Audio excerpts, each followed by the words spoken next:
Previously on Tales from an Infinite Verse. After befriending the legendary intergalactic predator known as the Pain Ra and defeating the poacher who was after its hide, the crew of the Freya returned to civilized space. Determined to finish the delivery they had started, a shipment of medical supplies, the crew set a course for the stars, and after days of travel, stopped to refuel at a transitional planet known as Talania. Talania is the perfect place to lay low and not be recognized, as it's brimming with starfarers eager for good deals, new experiences, and overall just a hard place to find someone you may be looking for. The crew all had their own business to attend to on this planet, most of which went off without a hitch. Captain Phera Lark and Science Officer VaTze went to a club known as the Chromatic Geode to discuss their differences. While there, not only did they come to an arrangement they could both agree on, but they stopped the drug deal from going bad. Officer Barsk, a member of United Multiverse, was attempting to bust a trade of geodust that was going down, but, thanks to the creative performances of Phera and Ro, the exchange went off without a hitch, also landing some geodust in the hands of Phera's second-in-command, Merrick. Meanwhile, ship engineer Talon oversaw ship repairs, as well as helping the crew at the Stardock with some of their more difficult-to-solve issues, rooting out the source of a technical problem aboard a ship known as the Ditzy Himbo. A cybernetic rat for a talking cat, the high-tech rat proved little challenge for Talon, who got a discount on ship repairs for his troubles. The pilot, Halifax Dewitt, went off to get his flyer worked on, and has not been seen since. Finally, Halcyon Hulsen, the ship's medic, went to get some medical work done on himself. His patched-up arm still needed professional treatment, and he had found it not at the busy hospital, but in the apartment of a surgeon who used to work there named Dr. Karaza, but known by the title the Splicer. Karaza provided an advanced organic prosthetic that feels just like the real thing, and added a little extra as well, medical tools within Halcyon's fingertips. However, the cost for such a procedure was high, and Halcyon took on 2 extra tasks to reduce the price. The first was to upload an encrypted file into his neural mask, to be transported later to a core world transmit station, anytime within the next cycle. A more immediate task was to send an aggressive message to a local street gang known as the Spikers to leave the Splicer alone. This task broke bad. Halcyon, along with the ship's muscle Gammon, got pinned down in a corner store by Spike and a few of his gang, but not before Halcyon managed to surgically remove Spike's eyes. And so, we find our crew rushing to action, Halcyon and Gammon struggling to survive, as the remainder of the crew heads to their coordinates to lend assistance. Will the crew of the Freya make it off of Talania and to the next destination in one piece? Stay tuned and find out. Welcome to Tales from an Infinite Verse.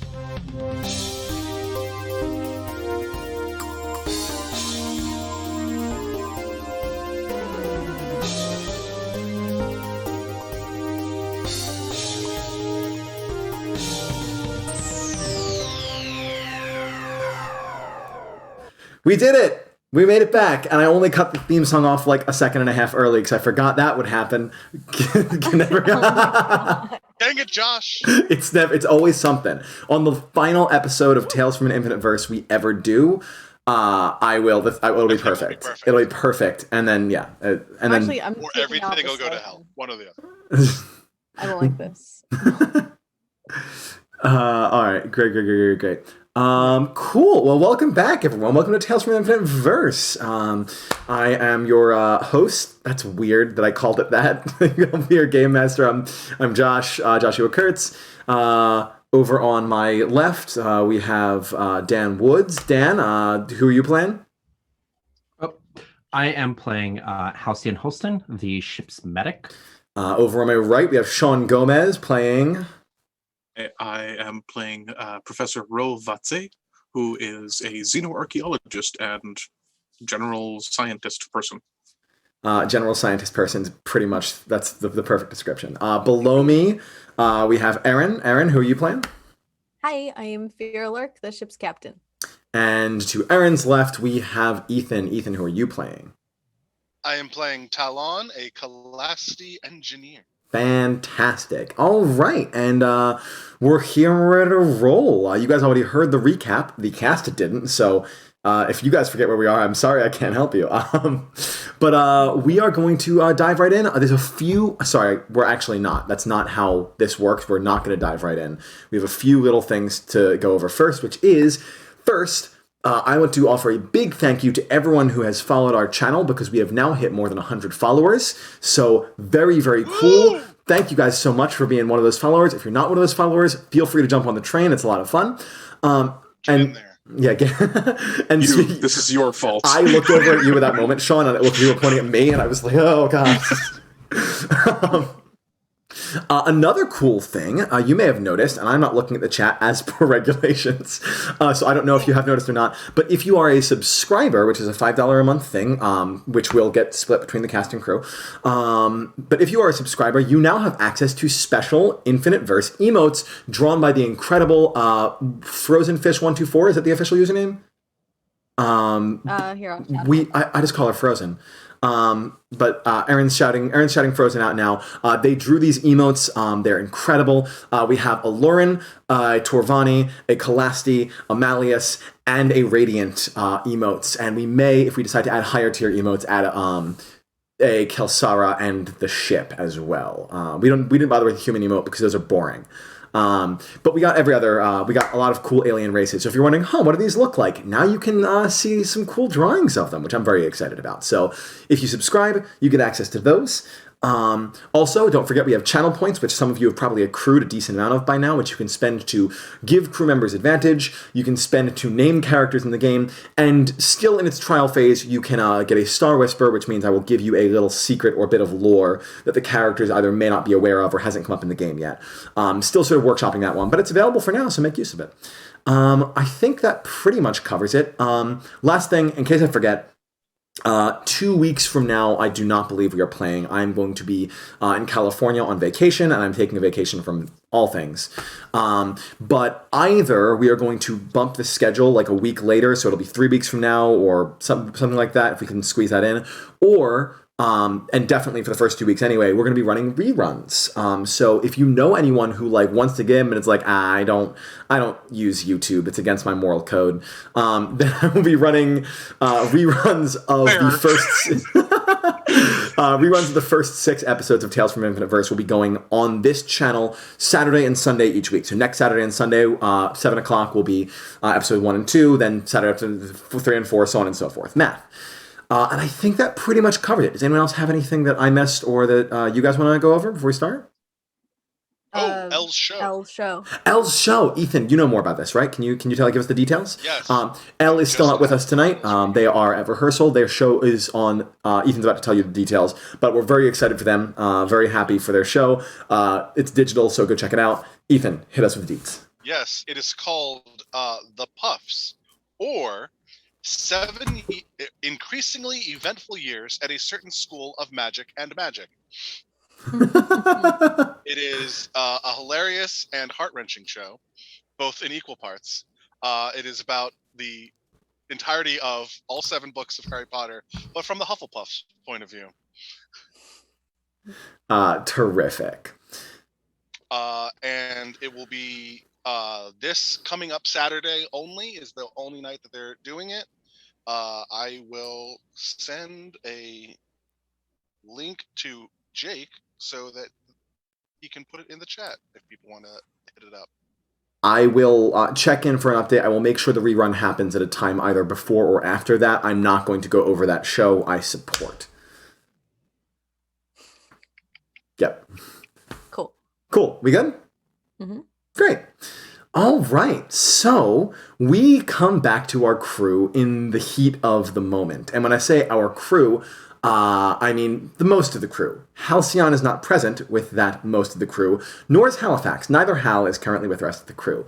But Captain Phera Lark has just received a call from Gammon that they are in a bit of trouble. You got a ping of the coordinates that that you guys are, that Halcyon and Gammon are at.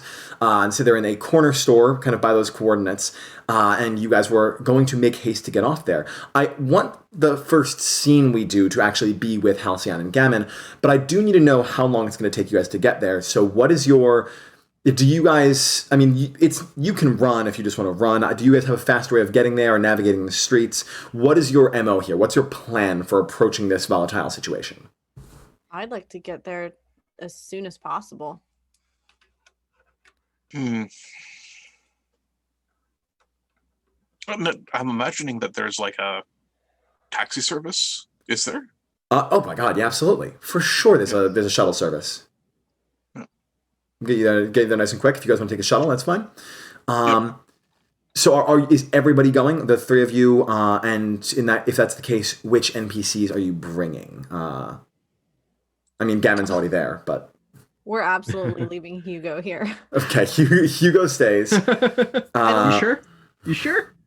I would actually be very grateful if that were the case, yes. Sorry, I just used Vexius's accent for Hugo. I gotta get my character voices straight. Yeah, I would actually really, really like to stay. Thank you. There we go. Got it in two. Yeah, you keep an eye on the ship and, everything that's happening here. Happily, yes. I'm more than happy to get that done. I am actually curious to look at the what I would like to figure out what substance Merrick has brought onto this ship and see how dangerous it really is before anyone does any sort of anything with it. He says, kind of referencing the block of geodust that Merrick acquired. Yes. A block of Adderall. That would be Rose domain. Turns to you, Ro. With your permission? Actually, it wouldn't. I'm afraid anything like medically related would be our medic. Well, I can't ask him right now, so I'm just gonna ask. Right. I'm gonna ask forgiveness, not permission. Then. Sounds good. I think that we should not dally here and get moving. Mm-hmm. Walk on the go. Let's go. You guys bolt out of there. Merrick, I assume, is coming with. Vexius, coming or staying? He has his robot body now. Are there weapons attached to that robot body, Vexius? That's actually a question for Talon. Did we wind up attaching any weapons? I do not. If it was okay with Vexius, then yeah. I think there'd probably be like a light stunner regularly attached. Some basic grade stuff. Nothing. It's not a battle robot first and foremost. Yeah, I would have done whatever he was comfortable with. Or if they let battle robots on the shuttle, then let's go. We can use all the help we can get. Hugo is very capable of manning the ship until then. All right, into the bot. And Vexius floats in. Ready to roll. And you guys head out. So you make your way across the Stardock and to this kind of cab service.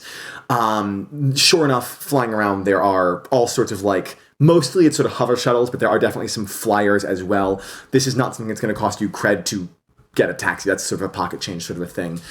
So you hail down the nearest one and it pulls up. Inside, there's sort of an eccentric looking, kind of older human man. He has kind of wispy gray hair kind of pulled back, into a ponytail, which is, he doesn't have any hair up here. It's all just kind of in the back. He has this, sort of, it's a very tattered outfit that used to be hip sort of a thing. It's got all the bright colors, the pinks and greens of this place, but it's very clearly he hasn't washed it in 4 days and he's been wearing the same shirt for 3 years. And it is, as he pulls up, he goes, hey, you guys ready to go? Where we're headed? You. I'm gonna give him the coordinates. Great. He goes, he goes, oh, that's Regional Sandwich Shop. Love that place. Here we go. And he takes off in this shuttle and starts to bring you guys there. Cool. You guys will get there pretty quick. Whoever this driver is drives like a madman, and he's just tearing through the city, kind of keeping up with the vague flow of traffic. Great, the night bus. Basically. And meanwhile, we find Halcyon and Gammon in a bit of a situation, and I'm just now realizing I did not start the music, which is fine. Guys, let me know in the chat, and when I say let me know, I say let everyone else else know, and they'll tell me if the music's audible. I didn't realize until the end of the session last time that it was like inaudible the entire session. So we're going to go ahead and throw on some tunes and see how that rolls. So we, or if it's too loud also, because I may have bumped it up. I may have overcompensated. Halcyon, you slashed out Spike's eyes with a scalpel. It was a great moment, and then you dropped to the ground. That kept you safe, and it allowed you to crawl into the corner store. However, Gammon didn't get the message and just started opening fire. He blasted 2 of these guys away entirely. 2 of the 6 just completely gone. Whether or not they're dead or just badly injured is unclear, but they're definitely out of the fight.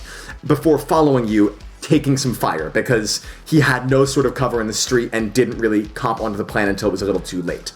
The 2 of you dive through the front door of this corner store and take cover behind a little like sort of convenience stand thing where they have like little hover displays with like candy bars sort of rotating around on this thing, which is already taking laser fire from the outside. The collateral damage is already so real. And you take a glance over at Gammon, who is still kind of crouched next to you behind there, hands on his shotgun, smoking from 2 places. He has a kind of superficial like shoulder wound that looks just pretty minor, all things considered. And he does have a pretty nasty chunk taken out of like his kind of rib area. Nothing fatal. The Radiants are built for things like this. They're built for combat, but it's definitely a bad wound. It's gonna need medical treatment. But they do not seem to care about it right now. They're in the middle of a firefight. And that's about when they put in the call, like, that we remember from the end of the last episode of, hey boss, yeah, we're at these coordinates. Things have gotten pretty bad. So the fire from Spike's gang continues. It's nothing too heavy. You recognize the sound of just standard laser fire. These guys are not military grade or anything like that, but they're definitely laying down pretty consistent that kind of bursts through the shop, melting some candy bars off the shelf. What do you do? Well, yeah.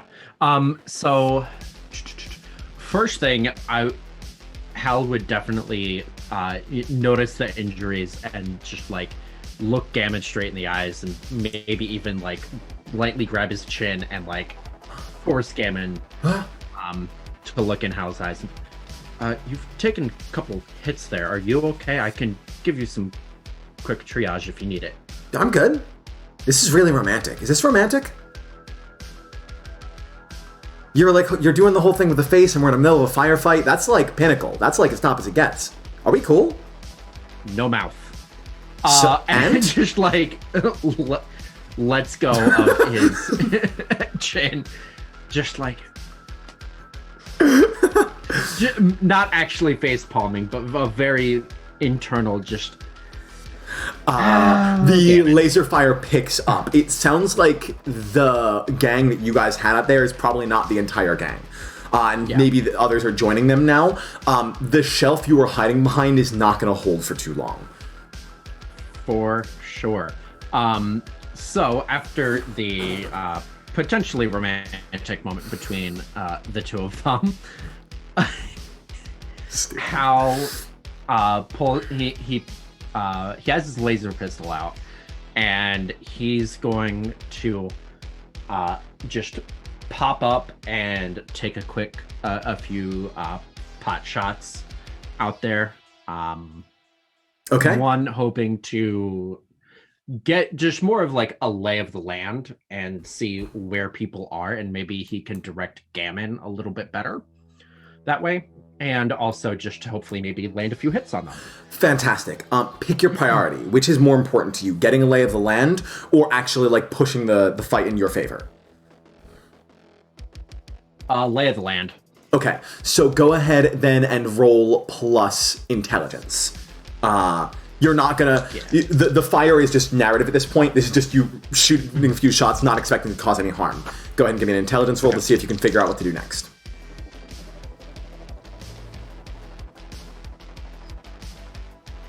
8.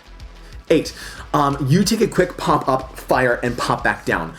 Here's what I'm going to give you. Having given away your location, they're going to start concentrating fire. You're going to have seconds to get out of there and find a new place to cover, or you're going to be out in the open. That said, you do get a better lay of the land. You do get some useful information, which is it looks like their numbers have about doubled. There's probably about 8 of them now. Just sort of out there. You couldn't get an exact count, but it looks like about 8-ish. And you notice there was distinctly people running away from, the gunfire and whatnot. And you do notice it also seems like there was others coming towards, which is unclear if they're members of the gang or someone else involved in another situation. You don't know exactly what the situation there is, but you don't have much time to act on this. Very quickly get out of that, or you're going to be fried. That was incredibly professional. Thank you. I muted myself. I muted. No, that's what I'm saying. Super professional about it. Go on. So Hal is going to crouch back down and just nudge Gammon lightly and just say, looks like there's about 8 of them. Let's make a break for a back door of the shop. Okay. A quick look reveals that if you go behind the main counter of this place, you can see there is a back door. You don't see anyone else working in this shop right now. They may have just taken cover, but you don't see another employee. There is a back door that looks like it would probably lead into a back room, a kitchen sort of area.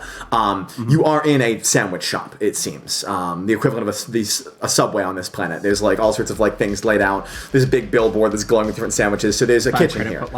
5 credit footlongs are the most expensive sandwiches. But also they're most popular. 5 cred Starship longs. Just massive. Okay. Gammon goes, you want me to give you some cover? Oh yeah.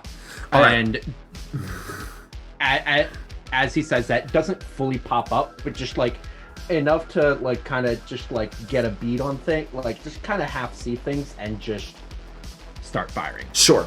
Okay, so go ahead and roll plus force as we try to get control of the situation. All right. I think that's a +1. That is my +1. Sorry if it's something I'm twitchy. I'm jamming I'm jamming to the music right now. It's a bomb. That's a 7. 7. All right. So our favorite mixed success. We love to see it. You are. we really do. Here's what I'm going to say. From the moment you pop up, you're not going to make it to that back door. You can make a bolt for it, but you're probably going to take a hit on the way. Or you can just readjust your position to another one of the shelves and try again. Figure something else out, because it's a little farther from that back door, so it's going to keep you more away. It's much safer to get there. You can definitely get there without taking any hits. Regardless of what I choose, is Gammon still able to get to the back door? Gammon will go where you go. He's not. They're not cognizant enough. I mean, they're cognizant, of course, but they're not about to abandon you in the middle of this shop. Okay. Yeah. Then Hal would pop up and then immediately start moving for the better cover. Okay. You take a quick dart over. Gammon gets a few more shots. You hear someone screams as Gammon nails someone else and rolls down there with you. They're still holding up okay. And you guys are now just kind of buying for time. You see a small head peek up from behind the counter and go back down quickly. Just kind of see what all the commotion's about. As a couple more lasers break some of the glass in the shop. You've relocated, but you're now farther from the door. Getting there is going to be harder unless you can somehow gain control of the situation. Yeah, what are we doing?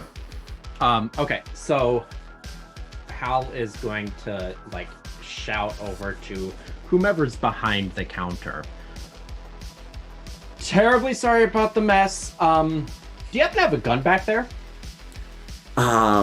You hear there's a moment of pause, and they go, I just came to this planet because I want to make sandwiches. I make the best sandwiches, and I want to make them here, where people will enjoy them. What?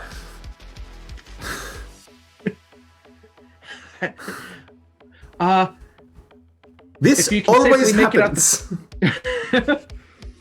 I don't know what to tell you, buddy. I'm real sorry. If you can make a break for the back door and safely, do it. The back door is an alley with a garbage chute. There's no way out except for the hover vehicles that come in from the top. Good to know. Head back there anyway. Hate this place. You see the door open. You do not see anyone walk through. The door closes again. That was a classy. And Hal is then going to turn to Gammon and say, if you can get a hold of the captain, maybe they can find a way to get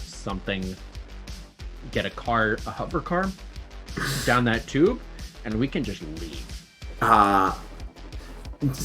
Gammon goes to the communicator. Hey, Captain? You guys are now in the car with this driver careening like around corners. You'll be there in like maybe a minute tops. Fuck yeah, awesome. Yeah, are you okay? Are you hurt? What's going on? Yes and yes. We're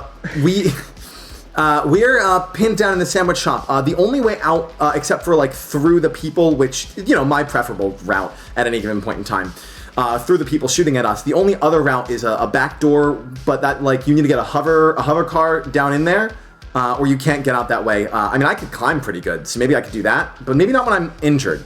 I don't know. I'll give it a shot. Okay, just hold tight, take cover. Shit. And in the background, you hear, "I'm sorry, Captain." All right, fantastic. Great.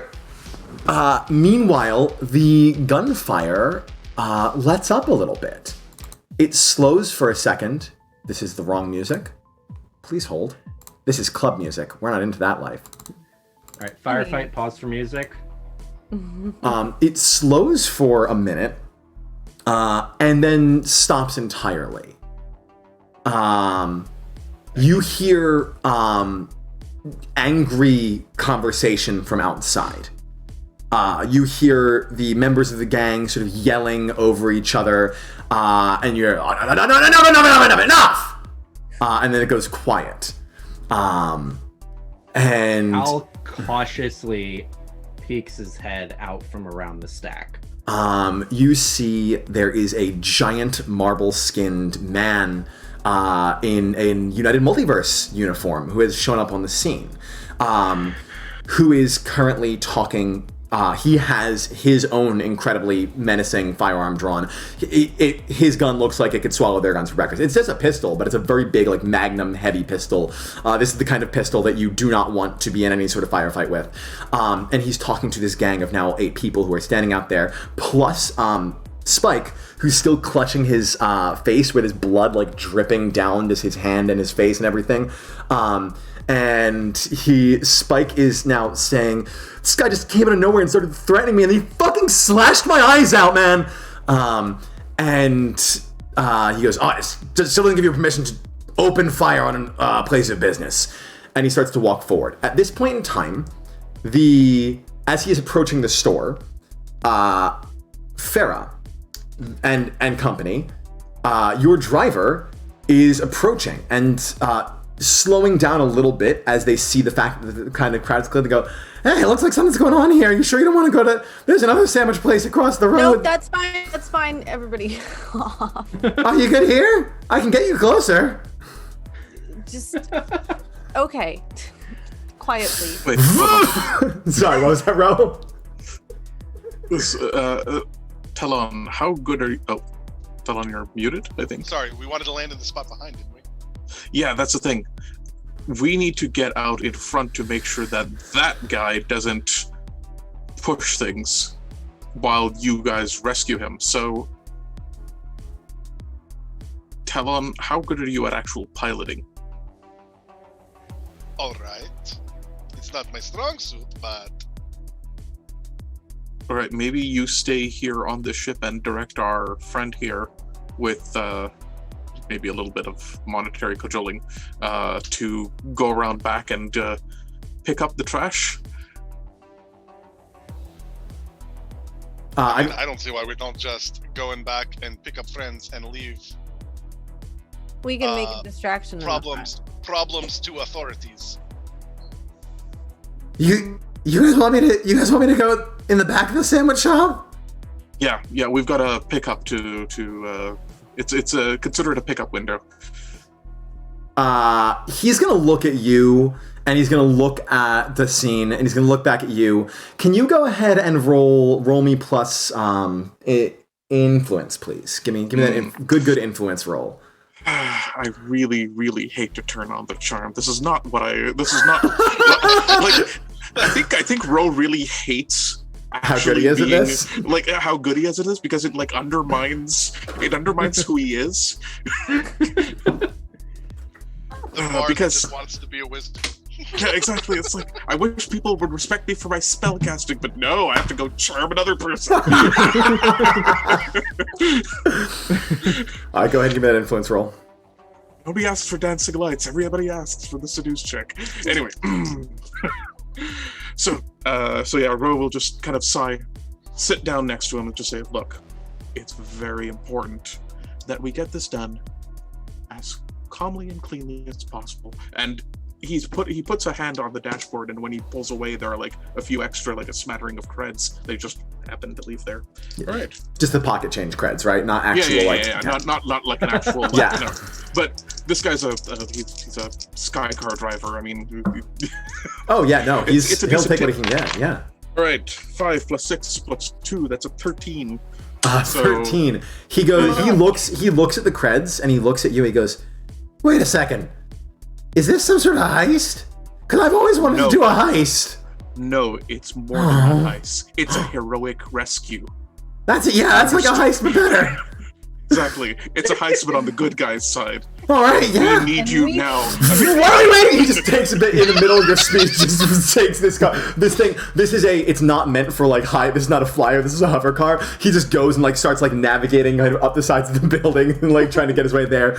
And we from inside. This is kind of mid conversation where Barsk is talking with the Spikers, and Officer Barsk sort of sees this and he goes, "Now there's that. Okay." I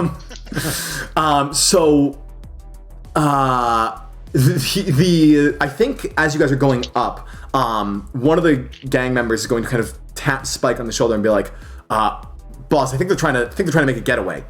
And he's gonna go, listen, man, you can't let him do that. This guy." He takes his hand off of his face, and you can see again cleanly removed both of his eyes. They're straight gone. He's blind for the rest of his life now. And Barsk goes, all right. Everyone clear the area. They do not. But, Halcyon, you have been like kind of peeking and watching this. Are you doing anything else during this conversation? You were bought some time. Yeah, so as all of this is like going on, he kind of like peeks out. It's like, okay, they're talking, they're settled down. And he looks at Gammon and whispers, and he's like, all right, so we've got some time. Weapons away. Okay. I know. Quick, just before anything else happens, I just want to run something by you really quick. Do you think it looks like there's a galactic United Multiverse cop out there? With a really big gun. Sure. Do you think I should go out there and like surrender and try and talk my way out of this while you go out the back, or you want to just skedaddle? That's your call. You straight up assaulted a guy, which is, don't get me wrong, respect, super cool, but thank you. I'm pretty sure we were in the wrong here, which I love it. I'm here for it, but I'm pretty sure we're in the wrong. Good point. Let's make a break for it. Okay. And like while they're talking, they weren't talking for too long, so okay. As you go hop over the counter and go trying to be as coy as possible, I think you get to the door and push it open, and then you hear, hey, stop there! As Barsk sort of lets out his call to try and stop you from going through the door. What do you do? I would Gammon, if Gammon was in front of me, would he have been able to get through the door? Gammon made it through. Okay, yeah, and Hal would have just like stopped, leaned back, and like made their hands very visible, and just said, listen, they started threatening us and shooting us. Immediate, that's not, the gang immediately just pipes up. It's like, that's not, just with complaints and disagreements. And he goes, shut up, hey, everyone shut up. Everyone shut up. You, come out here. Get out here now. Okay. And yep, Hal still with his hands like very clearly visible, and makes his way over to Barsk. Okay, you walk over. Meanwhile, out back, this incredibly reckless driver has just popped the top of the roof. This sort of a grinding sound as his hover car, not meant for this sort of maneuver at all, scrapes across and knocks an air conditioning unit off. He kind of goes over and stops at the edge, and he kind of looks down and he goes, yeah, I can make it. You guys go plummeting down. The car sort of catches itself barely, hits. There's definitely an impact. Ro, in spite of this man's enthusiasm, the creds you gave him are barely going to pay for the repairs of his car. He doesn't seem to mind at all, though. He seems enthused to be doing this. And as you guys get there, Gammon comes at the back door, clutching the kind of open wound they have on their side. Hey, boss. Where's Hal? Talking to the big officer guy. What? I don't know. He didn't tell me any sort of plan. He just closed the door and went. Get in the shuttle. Okay. I'm going into the shop to go. Okay, you head to the shop through the kitchen. Gammon gets into the shuttle and turning to the rest of you, this driver turns to you and pulls out like a tiny little it's not even like a stun gun. It's like the kind of thing you would have, like, it's a hand taser. It's like the best like self-defense thing he could get. And he's like, do you guys want me in the action or what?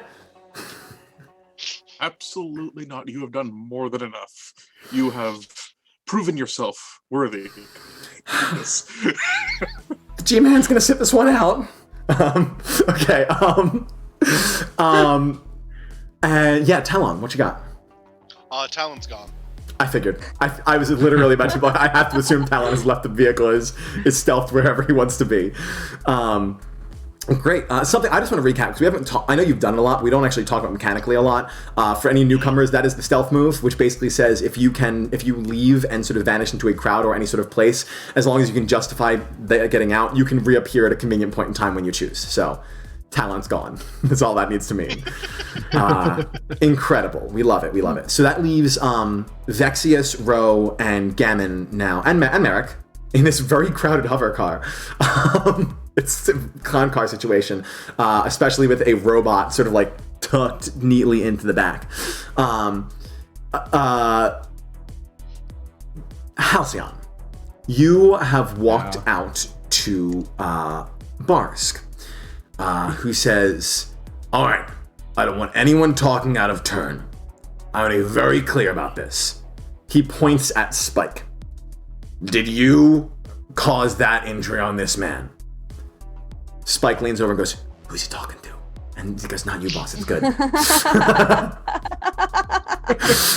Hal is very glad not to have like a mouth at this current moment. But Hal just follows the point over Spike, nods and says, I did, however, he provoked me. And as you say, he provoked me. Spike's like, provoked? And one of the other gang members puts on his shoulder and goes, this man came over and started threatening us, actually. He and his radiant friend. And he kind of looks around and goes, good, there's someone else involved. Great. He goes, what was he threatening you with? And they go, they sort of look around and mumble a little bit, and one of them goes, he was like doing the thing you do when you try to like coerce someone to not do something. Like, he told us not to go. There was a certain place we weren't supposed to like hang around anymore, and we can hang around wherever we want, man. We're the Spikers.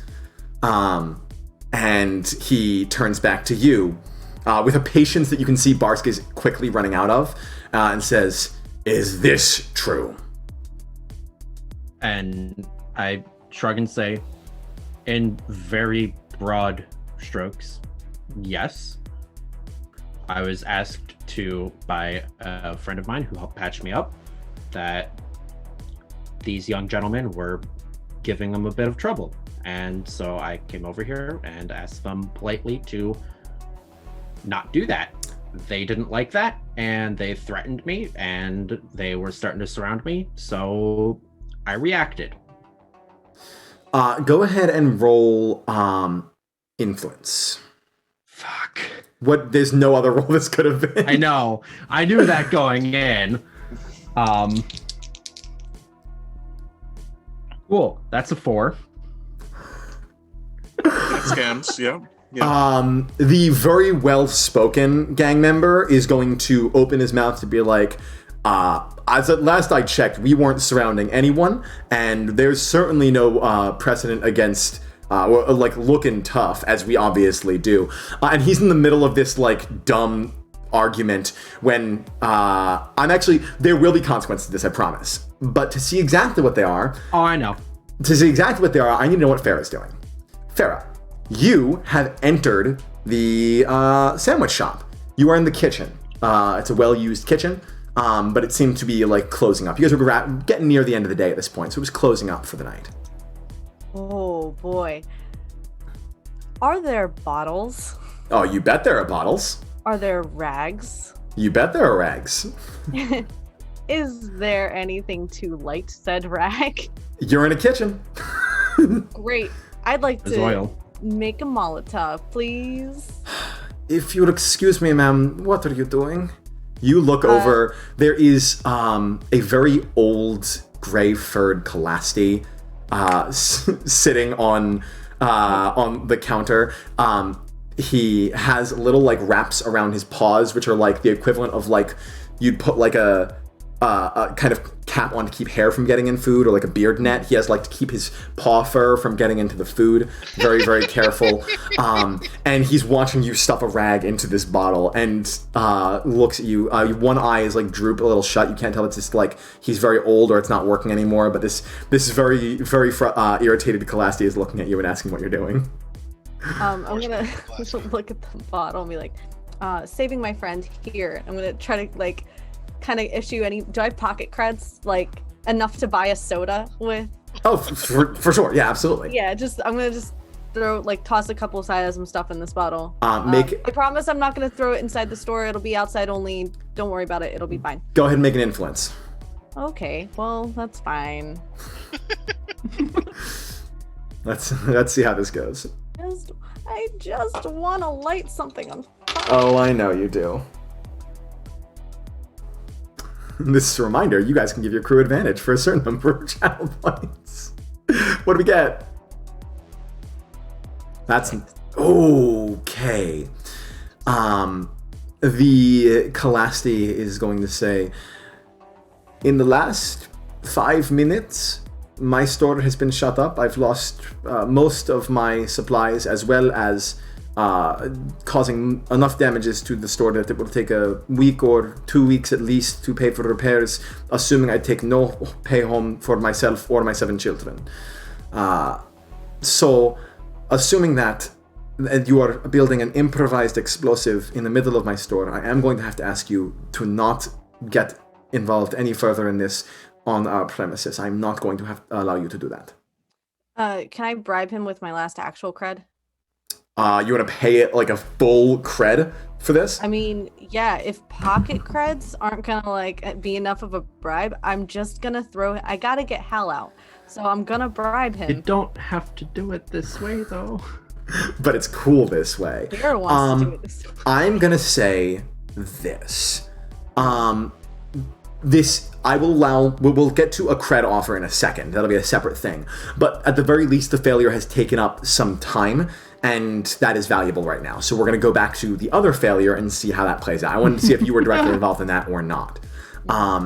So this Barsk is going to kind of look at you and say, "All right, look, regardless of if these people were threatening you, it sounds like you sort of started it, and there's a way to go about doing these things. And I am going to have to place you under. You're coming with me. We're going to have to process you at the nearest station. If that's what it takes, then that's what it takes. He goes, that is what it takes. And he is going to take your hands. He has a set of kind of electromagnetic cuffs, which kind of snap together as he puts them on you behind your back. And he is going to start to take you off. So he brought their story, and he is leading you to somewhere. You don't know if there's not really a squad car nearby, so he's going to start to kind of walk away. He stops for a second and turns to the gang and goes, you guys aren't off the hook either. We're gonna need a talk. And the guy's like, oh, well, God, come on, and kind of making a fuss. And he's going to go down to his, he has like a risk communicator, and he's going to talk into it and go, I'm going to need a little bit of backup here. We have to deal with some disorderlies and make sure it's handled correctly. At this point, Phera, we can go back to you. Hal is in cuffs being led away. You offer a full-blown credit to this Calasti. I will let you re-roll that check with advantage. So, still influence with advantage, because you were literally giving him, like, that's 2 weeks worth of pay. That'll pay for all the repairs in his store. I just give up with these dice. Oh, no. With advantage? With advantage, it's still a 6. Yeah. Oh, my God. Whew. It's all right. It's all right. Well, the good news is you don't lose... Do you lose the cred? Yeah, it's fine. So I think that's up to you. You praxis today. You offer him this cred, and he comes forward, and he takes it. He says, "This person that you are trying to save is very important to you." Yes. So you would say that they are someone you are very closely associated with? Yes. Then you are equally responsible for the damages to my store, and I appreciate the reparations. Now please get out.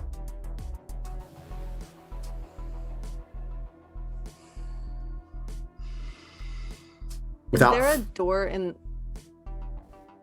I was just going to say, without forcing your way past this Calasti, it's not going to happen. No. Is there a door to the side of the building to go around to the other side so I come up like I'm approaching the front? If you'd have to go out the way. Where's the kitchen? The kitchen, it's, again, the whole reason escape was so hard is because you had to get out and do the hover car up. Now, your driver is still waiting there for you out back.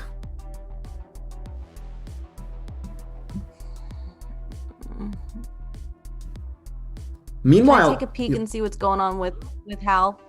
I'll let you lean through the door. I think through the door, though, from here, you don't see Hal anymore. You see the gang sort of huddle and kind of talking to each other, but you don't see any sign of Hal or Barsk. Fuck. All right, I'm gonna go back into the back. Okay. Meanwhile, has anyone... I don't... let me check in with the rest of the crew really quick. Because it has been... I want to see, are you guys just waiting around, or is there anything you guys are trying to accomplish during this? Does Talon show up anywhere?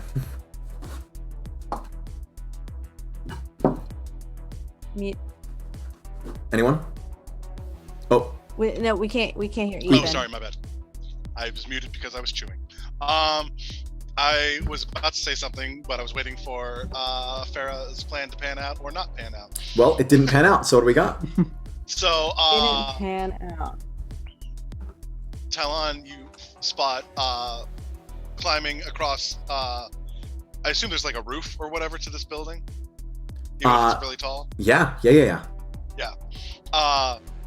Coming over the edge of the roof with his shoulder pistol at the ready and starts taking pot shots at the cop.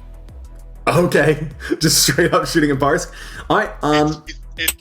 It's a pistol, so it's probably not going to hit him at all. It's just to distract him. Yeah, this is this is a distraction play. So go ahead and roll. It's still force. I'm sorry.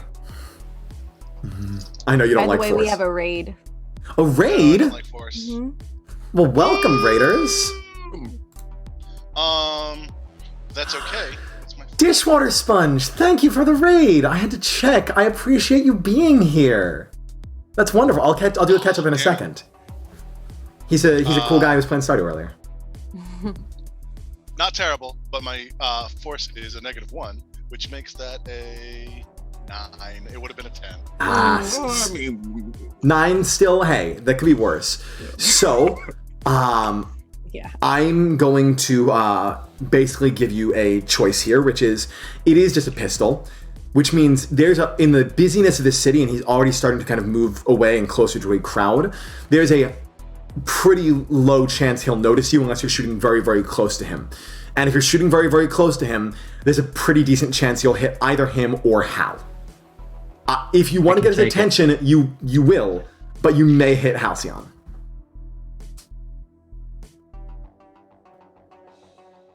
you have the choice. Hit him instead. Cool.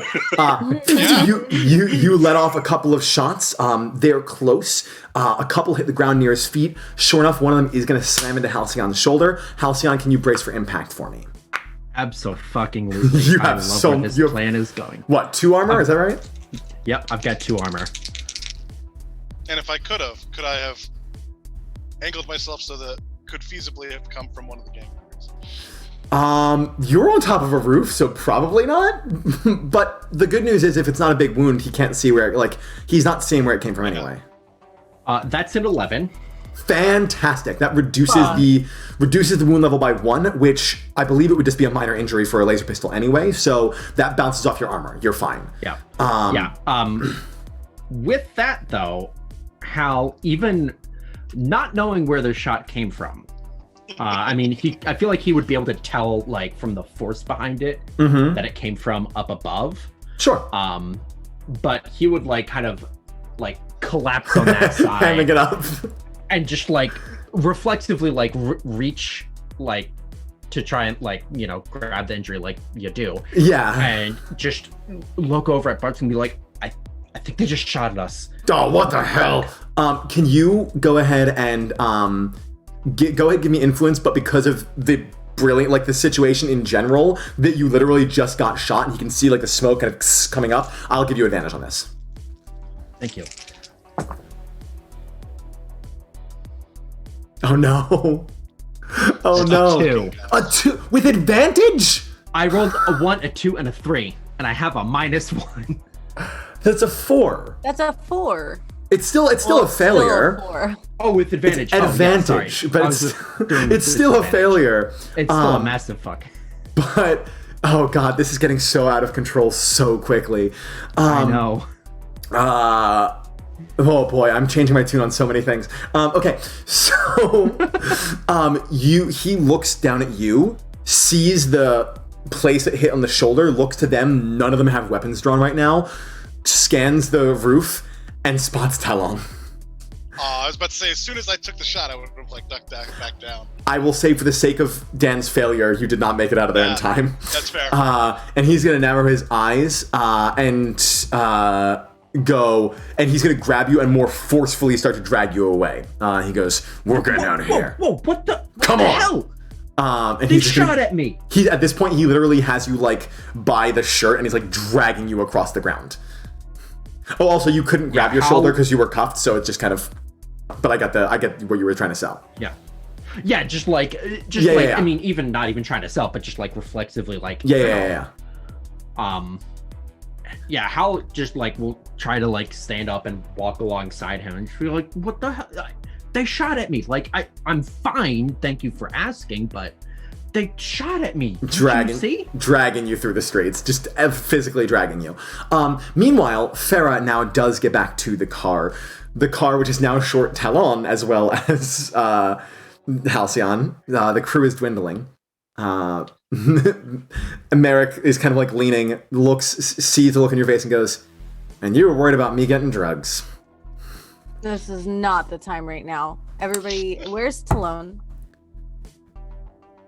He'll turn up, just we'll bang bang a metal bowl before we leave, he'll show up.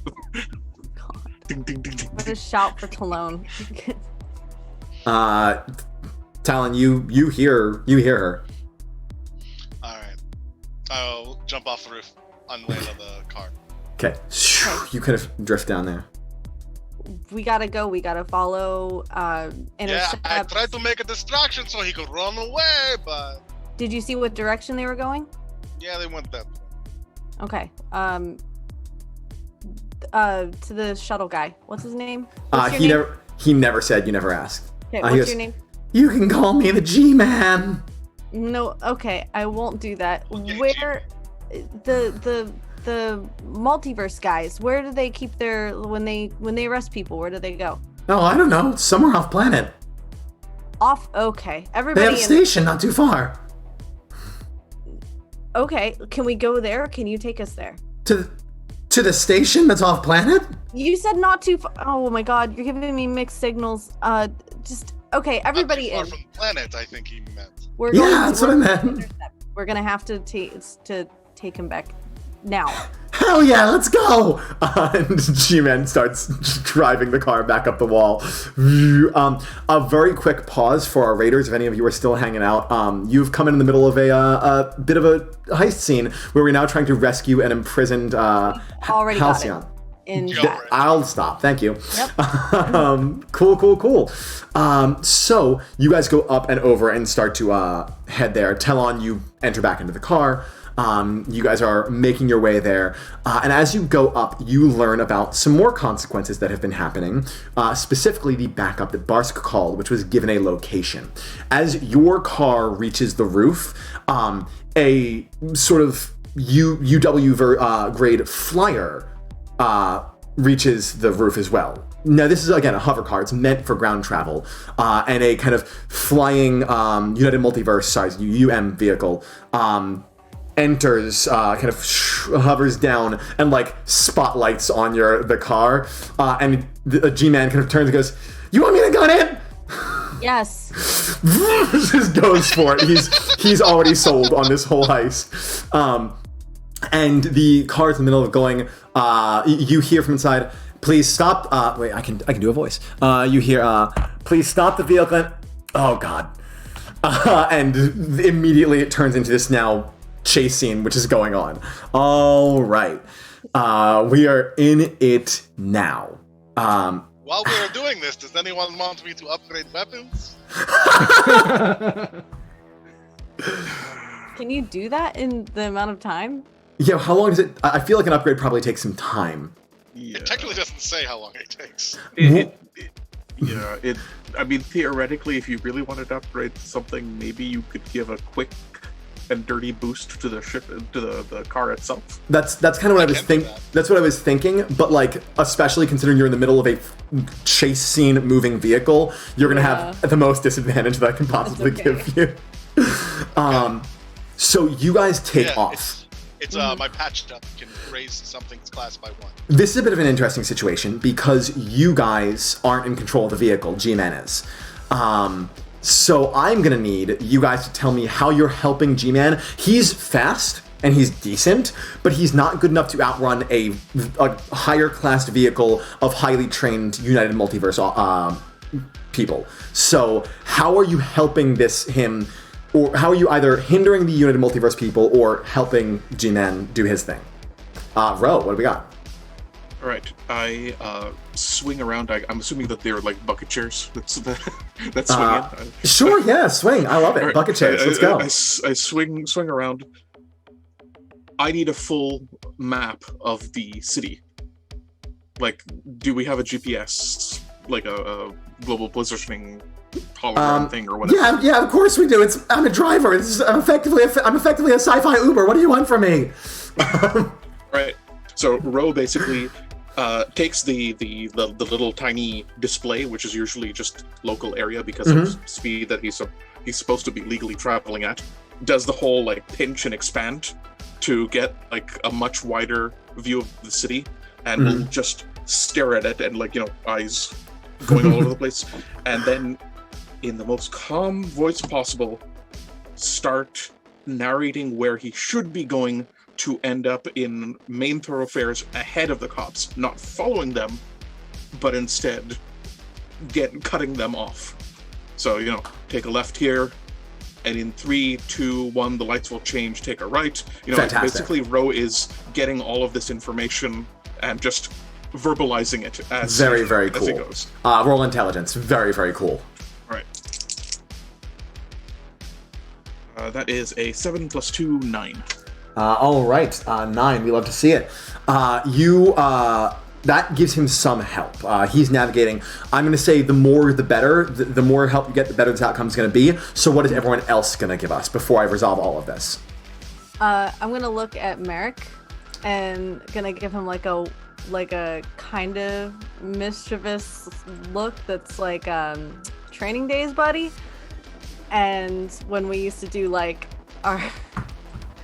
our like out of military time racing, like sky racing that was not legal in the military. Oh yeah.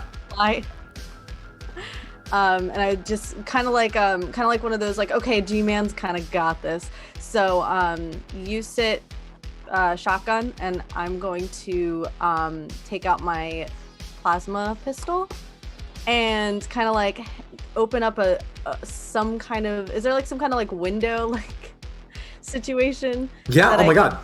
I intentionally haven't described this shuttle in great detail. This, by all means, guys, this shuttle is whatever you need it to be for the sake of this chase scene. So absolutely, there's a window situation. I feel like it's one of those old school 70s like family van things where you have to like unlatch the window and push it. And I'm just going to just like push it, like break it open. The window kind of shatters onto the street. G-Man looks over. Hell yeah, let's go! What do you do? Just go? Yeah. I'm glancing out as often as I can, and if there are any on the multiverse shuttle, if there are any like points, like weapons that I could like take out, or things that I know can slow it down, just like a distraction shot with the plasma. Absolutely. Go ahead and give me some force. Okay. Please, you're retired. Get out of here. Josh, how many cop cars are chasing us? Just the one for now. Just the one? It's just the one flyer. Yes. 6, 7, 8. For now. 9? Fantastic. Yeah. All right, that's 2 mixed successes. That's great. And that leaves Talon. What do you want to do? And Halcyon, we'll be back to you shortly. Don't worry. Or do worry. But my idea was the end result would have been doing something similar to Phera's idea. You can do that too. You can also help out to see if you can make Phera as a success. Like a full blown. Sure, let's help out. You would still do it with the same stat, so you can do it with force. But if you succeed, it basically raises hers from a mixed to a full blown success. Force is not my strong suit then, so probably not. If you can find something else to do, then do it. I'm gonna do my original plan, which is be super badass, climb out on top of the car. You scramble out of the window, no problem. That part's easy. And then jump over to the cop car. So it is above you, so I assume you're using gravity to kind of like zoom your way up. Fantastic. Oh, that's even better. That's even better. That's then I'm terrific. just gonna go to town on the bottom of it. All right, so I think I've played that game where you can just reverse gravity and yeah, the Calasti man, I tell ya.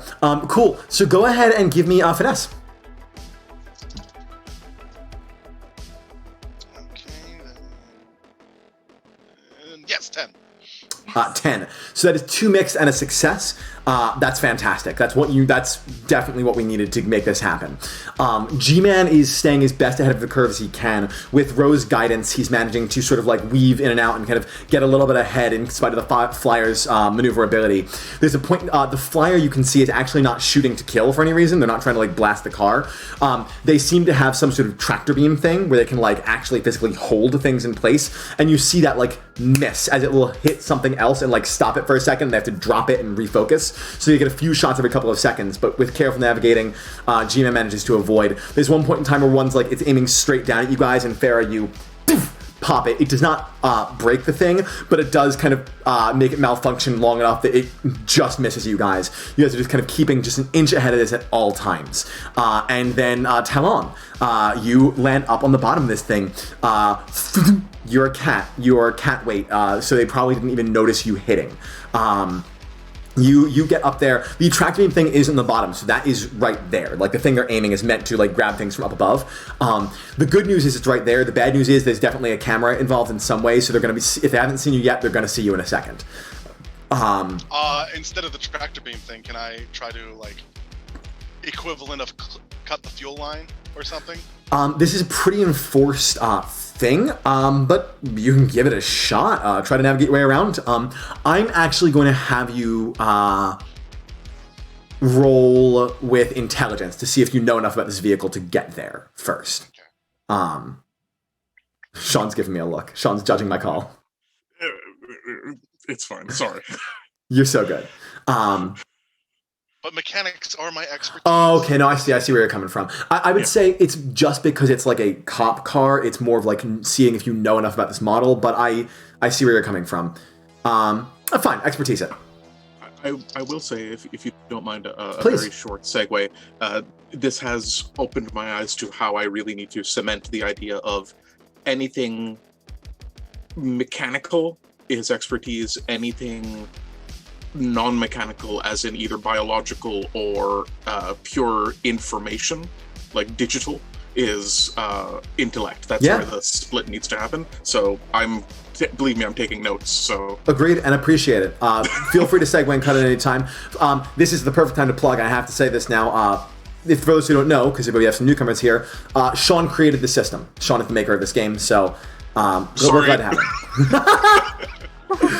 All right, so go ahead then and roll expertise for me. That's 13. Fuck yeah. right. That could have been force and you would have been fine. Yeah, exactly. So 11, yeah. fantastic. You get kind of up into the kind of back section. You creep around, shifting your gravity as you need to kind of walk along the side of it, and you find there's sort of like the jet engines at the back. It's not a cut, but you got a blaster, so you turn that blaster, aim it straight in, and let off a few shots. I also have my engineering kit that's in my suit. Fantastic. Yeah, between the two, you do a quick dissection, aim in, and you photon torpedo the reactor, or whatever the case may be. And this thing, immediately, the engine shuts down and goes in. Quick emergency, thrusters come up at the bottom to, stop it from, colliding with the ground. It's like the equivalent of a parachute. So the people in there aren't going to just explode and die. Probably. It's not going to be pretty. As it goes down, as it's falling past, I'll just jump back over. Okay, so you jump back over to the other car. Now, important to note, you can control gravity, but not the speed of gravity, and the car was intentionally ahead of the hover version. It was easy to get back onto the one chasing you. Getting back forward is going to be a little trickier. I'll make you roll one more finesse just in case something goes horribly wrong. I mean, cats do always land on their feet. Don't they just? I know that was one of the feet. If the rest of the cat is still attached to the feet is a good thing. I need to make sure this cat still lands on the car. Yeah. That's a 9. 9. Okay, so I'm going to say you do, but again, this is still a very far fall, and it's now you had to make it happen, you had to accelerate your way to get there, to fall sideways first, so you hit with a pretty solid impact. Go ahead and brace for that impact. I'm just imagining us inside the car. What was that? What is brace for impact use again? Armor. So you should have, I believe, just 1. That is 9. 9. So it is just the wound as written, which, again, you are a cat. You don't have a ton of mass density. This would have only been a minor wound, but you do feel some of the sort of pressure kind of build up in your little pawsies, and you get a bit of a sprain. Nothing terrible. Nothing that won't heal over time or with some quick patching from Halcyon if you guys can get him back, but enough that that's good. That car crashes and skids through traffic. People are splitting apart. G-Man is leaning on the horn. Get out of the fucking way! As you guys just tear through the city streets. And I am going to, at this point, cut back to... Now, the main goal was to get to Halcyon, right? Or was the main goal just to get away?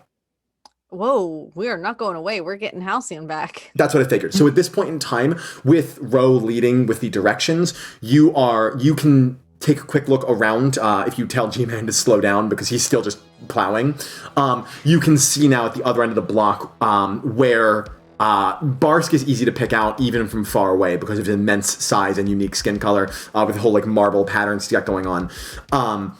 And you see he has now gotten Halcyon to a land vehicle, a hover car like the one you're in now, and is basically starting to load him in. Halcyon, during this time, there's not much you could have done, but I'm curious to hear what you got. So, right.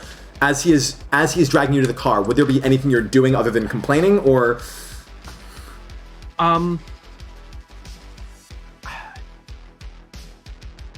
No, just more complaining, just being like, well, listen, those guys may not have shot at us, but you saw there was something on the roof that shot at us. They hit me, they didn't hit you. So that they had to have been from them. Like, what are you gonna do about that? If you're telling the truth about this, if you are not just trying to pull another ruse, which I sincerely doubt based on what I've seen from you already, there's backup on the way to take care of the person on the roof. I haven't lied to you. There's backup coming to take care of the people on the roof. And then he gets you to the car and is sort of pushing you inside this hover car. And slams the door behind you. G-Man is staring down the barrel of the gun, so to speak. The street has been cleared. There was a chase, so like everyone sort of got out of the way, and they haven't quite managed to fill back in yet. And he goes, "What do I do? Where are we going?" What's Barsk wearing again? Like, what's his armor? United Multiverse Standard is just kind of some general padded stuff. It's not terribly well armored. But I mean, he's a Cyoxy. He can take a hit, but... Cool. Hit him. I want to have him hit the... Wait, you want... G-Man to hit the cop into the wall. I am going to need you to roll influence for this. That might be a step too far for G-Man. G-Man's got this. Yeah, you thought of using your new cybernetic hand to pick the lock? That will be an 11. G-Man does have this. Listen, G-Man, no one's been a hero today but you. You're gonna take us home, Chief. Fuck the police! There he goes. Just tears down the street. Barsk slams the door, turns, and gets a face full of car. Just absolutely, this hover car smashes into Barsk, who goes rolling across the street, and collapses, immediately unconscious or dead. Impossible to tell which. G-Man's car is that took a hit. It's like, you know how when you like hit like a moose or something, they tell you like if you hit a moose, it's your car that's the one taking the damage, not you, not the moose. That's very much what it felt like. The car didn't stop, but it did have a huge sort of like impact. The front of it crumpled, and you guys all just sort of like get lurched forward. There's a moment of I don't think it's enough to, I don't know, y'all buckled in. It's like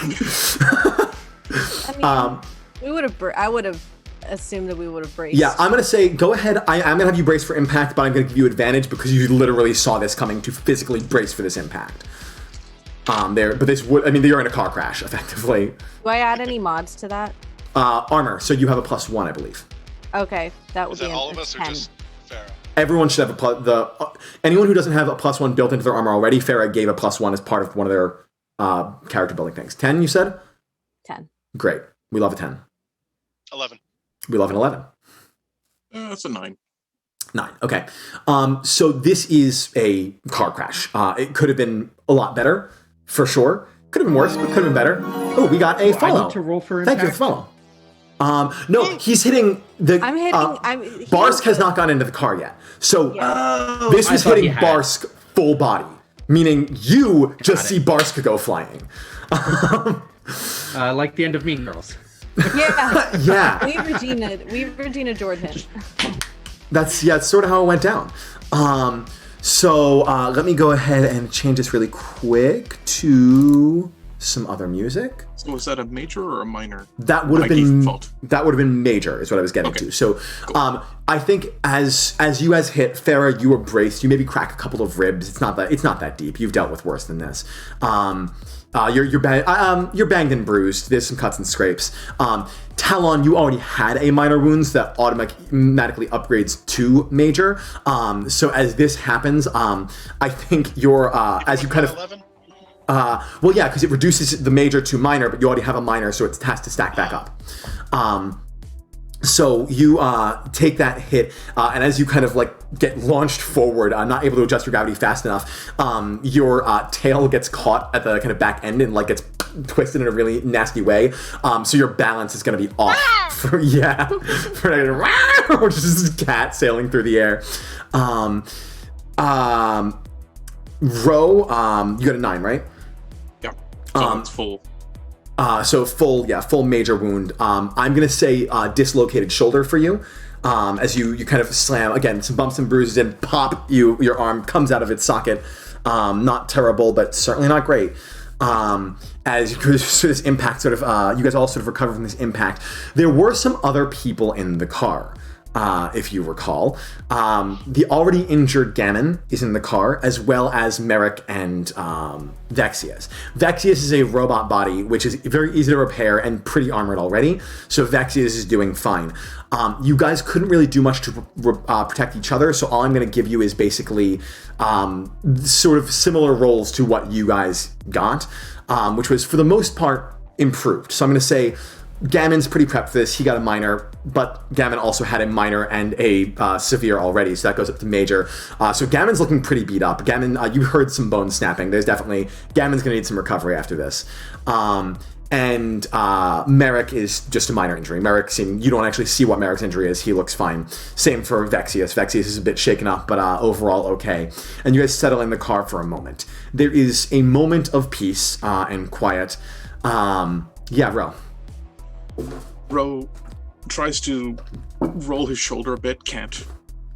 He turns to G-Man and just, checks the kid's like bloody nose and stuff like that. Checks the eye, opens the pupil to make sure that he isn't like concussed or whatever. G-Man, luckily, as the driver of the vehicle, had definitely like an airbag sort of situation going on. He's a little banged up, but he is fueled by adrenaline right now. He is looking great, all things considered. So very calmly, Ro will say, G-Man, take off your seatbelt. Just like in this kind of like, do as I say, like put it in my teacher thing. Take off your seatbelt. Yeah. Now, when they ask, you are taken hostage, and fire my stunner straight under the chin. Go ahead and give me a. There's so many options. I think. Are you trying to do this like so he doesn't see it coming, basically? Yeah, it's basically just go with me. Everything is fine. Now I need you to calm down and remember, when the police ask you, you were taken hostage. Do you understand? Boom. And then just like catch them. All right. I'm going to have you use. You were trying to. The distraction's the main play, so I'll have you use influence for this. All right. That's 3, 4 plus 2, so that is a 9. A 9. Okay. Yes. I want him to have plausible deniability. No, he's obviously been stunned. 100% get it. 100% get it. G-Man is going to get hit for sure. And sort of tumble backwards. The car door opens, the latch was kind of busted, kind of falls out of the car. He's stunned, but there's so much adrenaline coursing through him that he's not unconscious, and he leaps to his feet. And he looks around. You get the idea. He understands what you're trying to do, but you don't know if he's planning on following that advice or not. He's waiting to see what happens next. There's this kind of crazy look in his eyes right now, where he's just he's now been he just was in a car crash and he's been tased, and he's just looking around, just what? He has his taser in his hand, ready to attack whoever walks close to him right now. He does not look like he's handling this situation. Things have escalated a little bit. He isn't handling it super duper well, but he is also a stiff breeze from being unconscious. He's not going to be in this state for long. On that note, Halcyon, This is not like a traditional cop car. If you can get to the handle, you can just open it. You can get out. Are you doing anything, or? I think Hal is just kind of like, it takes a moment to process that Barsk got Regina Georged out of there. And then Hal's just gonna be like, see the handle? Boop. Well, that's a security flaw. And just like kind of kick the door, like push the door open, kick the door open, and like get up and stand up and just kind of look around and head over to the crash site. I actually think that car might be a better way out of here. That's where I was going. If you would like to, let's change cars. All right. So as you're preparing to get out, okay, everyone is sort of starts to pile into the car. At this point in time, you see you basically see the panicked G-Man still looking around. You guys are getting into the car, and you see Barsk start to push himself up to his feet. You did not kill him. He is still Go. this tank of a man. You're getting ready to go. You also see someone else is approaching in uniform. They look pretty bloodied. There's a big kind of head wound, kind of blood coming down the side of their head. She is a human woman. And she has sort of like hair that's like black hair that's just beginning to go gray. And she's got like what looks like a more important looking uniform than Barsk has, but was clearly in that Hup Flyer wreck. And is making her way over. And she is very calmly, as you guys are like getting ready to floor it, taking aim at the car with something you don't recognize. It looks like a gun of some kind. You've never seen anything quite like it before. Who's driving? What are you doing? If only our pilot was here. If only your pilot was here. Refresh my memory. Does flying require expertise or? Finesse or no, it's expertise, right? We said piloting was expertise. Yep. I guess I'll do it. Talon, you can try to pilot this thing. Yeah, sure. Let's go. So from your position, you can go forward and try to get past Barsk. You can about face and try to get past the other person, but you are sort of like in the middle of a street. So those are kind of your options here, unless you want to try to take it up a building. But these cars, as you learned from G-Man, are not meant to do that. Okay. Well, I thought this one was a flyer. No, that was the one you took out of the sky. This is just a ground vehicle. This is just a ground vehicle. This is a hover, yeah. In that case, what is the best way to avoid being hit by whatever she's got? Getting away from her. She seems to, in spite of her injuries, have a very steady hand. You don't know what she's about to shoot you guys with, but it doesn't look like good news, obviously. You don't think she's about to just like take pot shots with a laser pistol. Okay. Getting past Barsk would be the best way away from her, but then Barsk is going to get a shot to, we'll see how you roll. I'm gonna go past Barsk and try to get Barsk in between, so he's in the way of the shot. Okay. That's gonna take some maneuverability. Go ahead and roll it. Am I able to help out with that? And Merrick? Tell me how. I know it's kind of like a tiny bridge. This is what I did. I flew before. I was a pilot before I became a captain, so I would think I would know how to operate. Sure, you know how to operate it, but again, he's kind of behind the wheel. Like there, that has to be some other things. Maybe there's like something, there's got to be some kind of like booster system that. Sure. I can find and give a little flip of a switch for him. Yeah, you want to like pour some gasoline in the exhaust. Sort of that kind of a thing.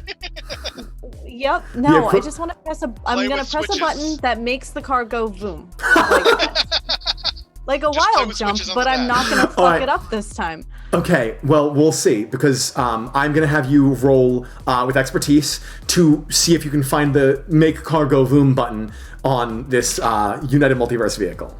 You fucking pieces no! Of shit. Snake eyes. I cannot. All right. Snake eyes plus 3 doesn't matter. Plus 3? What? No, I got a 4. Oh, I think it's a +3. Okay. Anyway. No. All right. Talon. Well, that's 9 then, without a help. So you got a 9 typically? Yeah. On a failed help action, we're going to have some extra consequences. I love you dearly, but you did not find the Voom button. You found the emergency brakes. Stop it. There's got to be consequences for the rolls. Fine, it's fine. It's like episode 1 all over again. I'm so sorry, everyone. No, that's literally all my fault. You guys go. Talon starts to pull. It looks like it's gonna be a little bit of a rough trajectory anyway. It looks like kind of you're not quite gonna get where you need to go. You could probably avoid bars, but not gonna be in the line of fire. And as you're sort of trying to readjust, the engine goes full reverse. Bars actually gets knocked backwards a little bit as the kind of kickback thrusters hit him a little, and kind of knock him back off of his feet. And the car goes full stop for long enough for this woman to get off some shots. She does not shoot the car. She shoots to each side of the car. You see 2 metal discs land on each side of the car. She holds her hand to her wrist, and there's some sort of like megaphone style projector on the communicator, and it says, "Step out of the vehicle now." Look to the captain. And Hal is just gonna sit there and be like, I am so sorry, everybody. Yeah.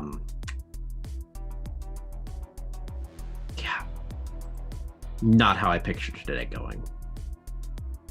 We should probably get out of the car. You all stay here. I'm gonna get out of the car. Okay. Okay. Merrick holds his hands up, gives you a nod. You get into the car. You, Phera, see you see G-Man, who is still looking frantic as this cop is approaching him, charge her with a taser. Fortunately, he's kind of delirious, and he half knows the plans and goes, "I was a hostage!" with his taser out, probably not realizing he has it. And this cop very quickly grabs hand, shoulder, slams him to the ground and goes, "We'll deal with that later." And stands back up. When I got out of the car, I want to the first thing I do before I even look up at G-Man is I want to see if I know what those discs are. Go ahead and roll intelligence. I'm not going to cause a penalty if you fail this. It's just going to be whether you know or not. 6.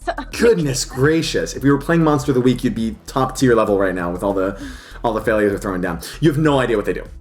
For all you know, they could be... Don't. You've never seen anything. This is new tech that you're unaware of. It's definitely dangerous, but that's all I can tell you. The woman is a little taller than you, Phera. She has the kind of whole get up. She's got double-breasted coat, got the UM colors going on, got those grays and blacks. And she approaches. She still has the weapon she fired in her hand, but no, she has it down. She does not have a race to shoot. And she goes, "What's going on here?"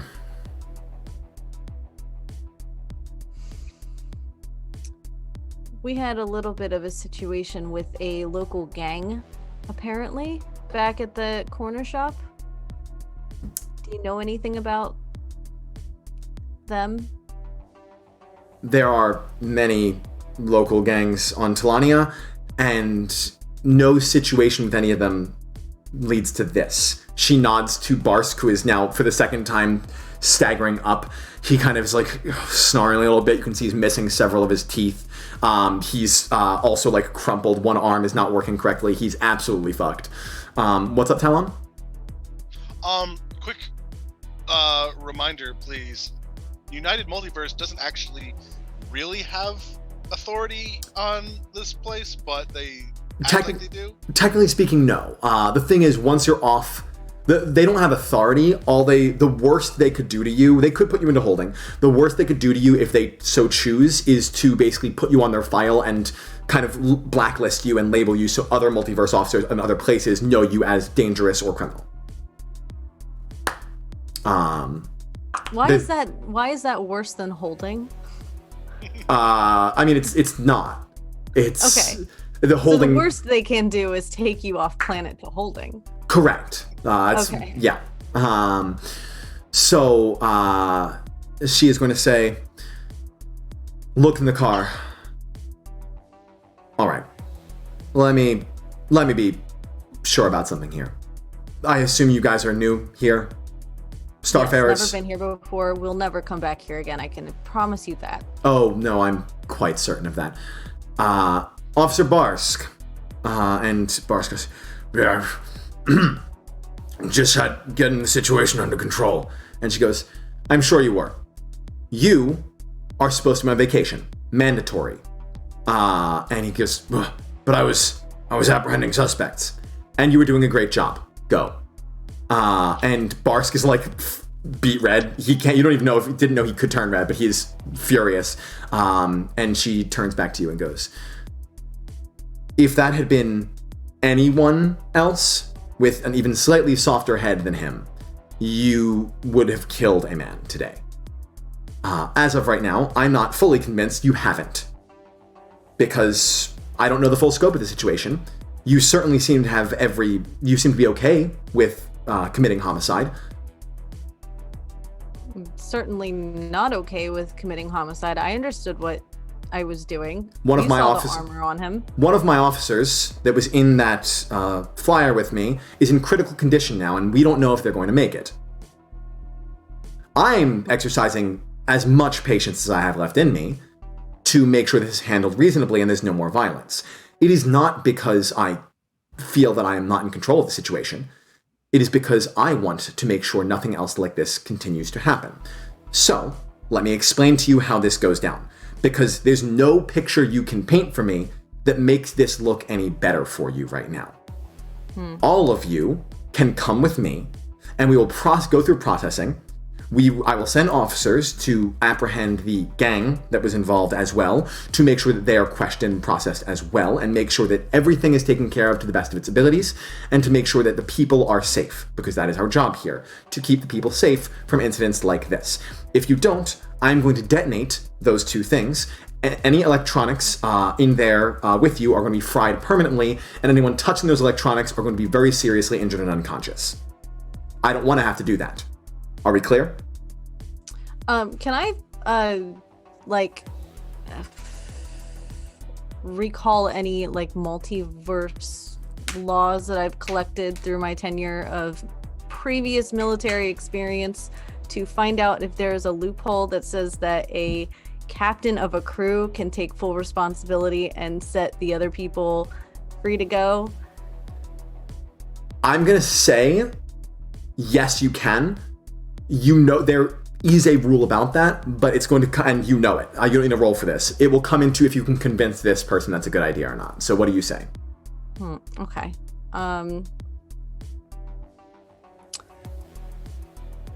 Well, it seems like you've made up your mind. What? I'm sorry. I am new here. What rank exactly are you? Captain. Oh. Okay. So don't expect him to be impressed because you're a star captain. It's not the same thing, and you know it. Okay. Well, I understand it's not the same thing, and I also understand that due to the intergalactic multiverse laws, chapter 10, section 2, paragraph A, that any kind of captain, regardless of star, galaxy, sector, can take full responsibility of the crew, giving them diplomatic immunity and freedom of safe passage back to their ship and out, leaving the captain to atone for the actions of the others. Is that correct? Am I remembering that correctly? Roll influence with advantage, please. God fucking damn it. These dice are not going to do it for me. Gotta get you some new dice. Oh my god, 7. 7's a mixed. Mm-hmm. She goes, that is correct. But to do this, I will need to see to it that they can't leave in this time, while diplomatic immunity or not, and I will also need proof that they're part of your crew. Minea will need to see your ship and its registration. Anyone can say they're a star captain. No, they can't. Go ahead. You say go ahead like I should know where your ship is. Well, you're the one holding the gun here. I'm gonna say, would you like to lead the way back to the dock so I can point it out to you? At this point, a couple of other vehicles are coming up and approaching, and some other officers are getting out. And they're gonna like get out like weapons, like they're coming into this like chase scene. And she goes, "Everyone stop! Everyone calm down. Those people have diplomatic immunity until I say otherwise. That said, make sure that the vehicle goes back to our custody. Find the gang that's down there that was involved in some sort of firefight. I'll take this one." And she gestures and goes, "Lead the way, Captain." Yes, Hal.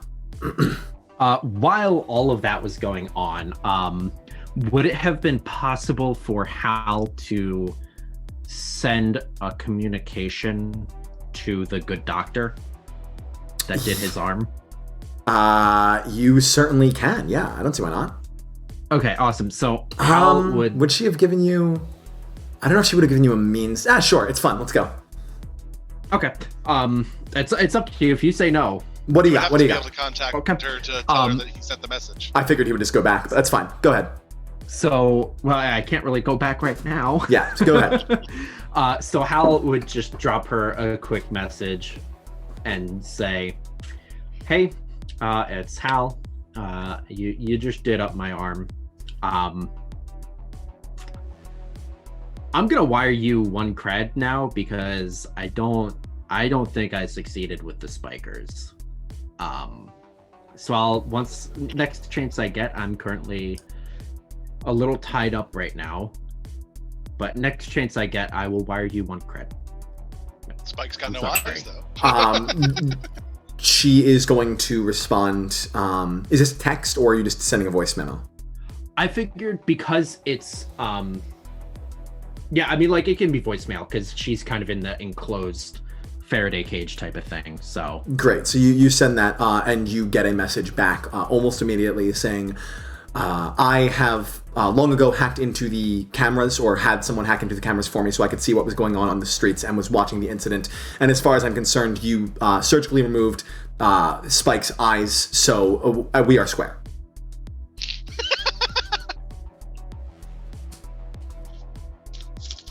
And you guys just see Hal just like...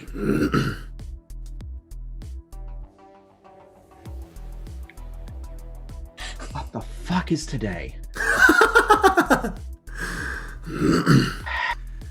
So the officers come over. They still have weapons like close, but not like out or anything like that. You can see one in the distance, sort of like in the corner store, like talking to the Calasti, like taking notes on a notepad. You can see them kind of like going through the process. And one of the officers comes to the car and opens it and goes, I wouldn't recommend you guys go skipping planet side, but you technically have diplomatic immunity right now. So he goes to you, Halcyon, undoes your cuffs. Thank you. Barsk is not there to explain that you straight up assaulted a guy, and that may not matter anyway. So you guys are ushered out of the car as Phera is following or leading this other captain of the United Multiverse to the Star Dock. And I think that's as good a place as any to take our little break. Yeah? Yes. Yes. To be continued. Yeah. As the cops approached, could Talon have hidden somewhere in the car? Yes, absolutely. If you would like to remain in the cop car, yes, 100%.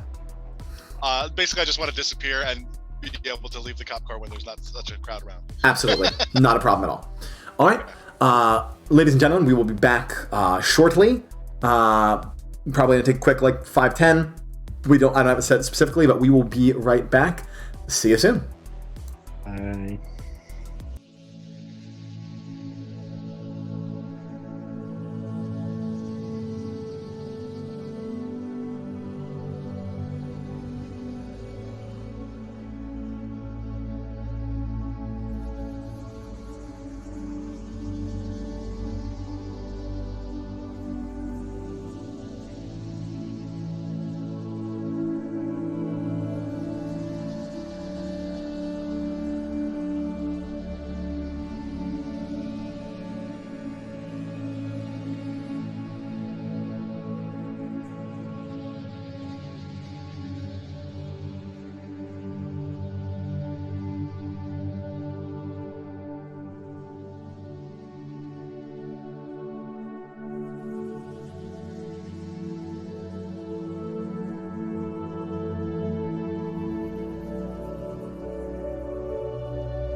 All right. Ooh, hang on. Why is my... Oh, that's because I'm doing the wrong... There we go. Man, I was so close. So close to getting it right on the first try. I got it right on the first try. It was the second try I got it wrong on. Anyway, we're back. I'll get it one of these days. One day, we'll have a perfect session. It's all right. All right, so we are back. Our crew is split yet again. Captain Phera Lark is following another United Multiverse captain, whose name we have not yet learned, as they head off to figure out what's going on with the ship. You're basically showing her the ship, showing her proof that you're a star captain, which will also mean that the United Multiverse knows where your ship is and which ship is yours. And the rest of the crew is being let out of the vehicle with the exception of Talon, who's hiding for later. Halcyon and Phera have advantage. Yep. So that's good. You're gonna need it. Thank you. Well, we'll see. We'll see. I have no idea. Yep, great. That's just Jake telling me with the advantage. Okay. So, let me start with the crew. You guys load out of the car one by one, and except Talon, and you are now out on the street. Merrick is going to, without hesitation, start moving down the street, kind of following along with the captain. He's not going to say anything. He's going to, you guys do what you want. He's going to go. Do I hear that? No. He's coming with me? Yeah. He's following you. Oh, that's what I said. Do I hear him try to come up? You will in a second. You don't hear him saying, we'll get there in a second. I want to see what the rest of the crew's doing first. Oh, I'm sorry. Go ahead. Hal is gonna look at Gammon and be like, I'm real sorry, Gammon. For what? I'm sorry, everybody. For what? I fucked up big time. This was not supposed to end like this at all. Gammon, do you want me to treat you on a ship, back on the ship, or do you want to go to the hospital here? I mean, I don't know. If you've got one of those needles, I'll be okay. And you guys just see Hal just look at their hand, and it just kind of well, I guess it's really just Ro and the NPCs. Just sees his hand just kind of open up a little bit, and he's just looking at it and just I think this is a needle. I don't know what's in it. Oh, I meant adrenaline. I'm feeling a little loopy right now, but some adrenaline would get me there. It would do it. I don't have any adrenaline on me. Okay. I'm gonna just take a little nap. Kind of walks over to one of the buildings and sits down and just leans their head back against it. The way you were holding your finger just there, it made it look like there was something sticking out of it, in the background. In front of that little, yep, right there. Not my middle finger, by the way. Yeah, so Hal's gonna look at Ro and then just motion over again and be like, I think we need to get him back to the ship. Want to help me? Agreed. Get him Agreed. there? I'm not sure how we're going to get all the way back to the spaceport from here. Although I'm fairly sure I know which way the spaceport is. Having, done that whole intense portion with the map and stuff like that, I can at least be okay, well, we need to get to the main street and then go to down 23rd or whatever. It's not too far. So I don't think it's worrying about how to get to the spaceport's not a big deal. Yeah. So you can make your way down there. All right. So I guess, get him underneath one arm, although my force isn't exactly great. Mine neither. Okay. Between the two of us, we can... VaTze is also there and will happily help you out. I have not tested the carrying capabilities of this new body of mine, but I'm assuming they are competent. So we can we use him like one of those mobility scooters? yeah, absolutely. He's got 4 arms, so you use kind of prop Gammon up on VaTze, and Gammon's not fully unconscious yet either. So you get Gammon on VaTze, you can start making your way back to the starport. So you're all heading back there then? Tripper we go there. Yeah, we go there slowly, cautiously. We're not bumping this guy because the last thing he needs is another concussion. And Okay. and in the meanwhile, just basically try to talk to Hal and be like positive, just generally like, so things couldn't have all been that bad. Tell me what happened, impartially, just tell me the details, kind of thing. And as we walk, as we're like, as the camera pans back, kind of thing of, how did you get into this situation? Like, yeah, Hal's just gonna kind of. Well, it all started when I needed a new arm. And I went to this chop shop just actually a few blocks over that way. And well, I got a new arm and it's cool. It's got like a med kit in it and stuff. Like, it's super cool. I've got a med kit in my arm. Super cool. But it would have cost me 3 creds, like big boy creds. But she was willing to drop it down to 1 if I did a couple of errands for her. 1 is just deliver a message, and the other one was to get this local gang off of her back. I'm not good at negotiations.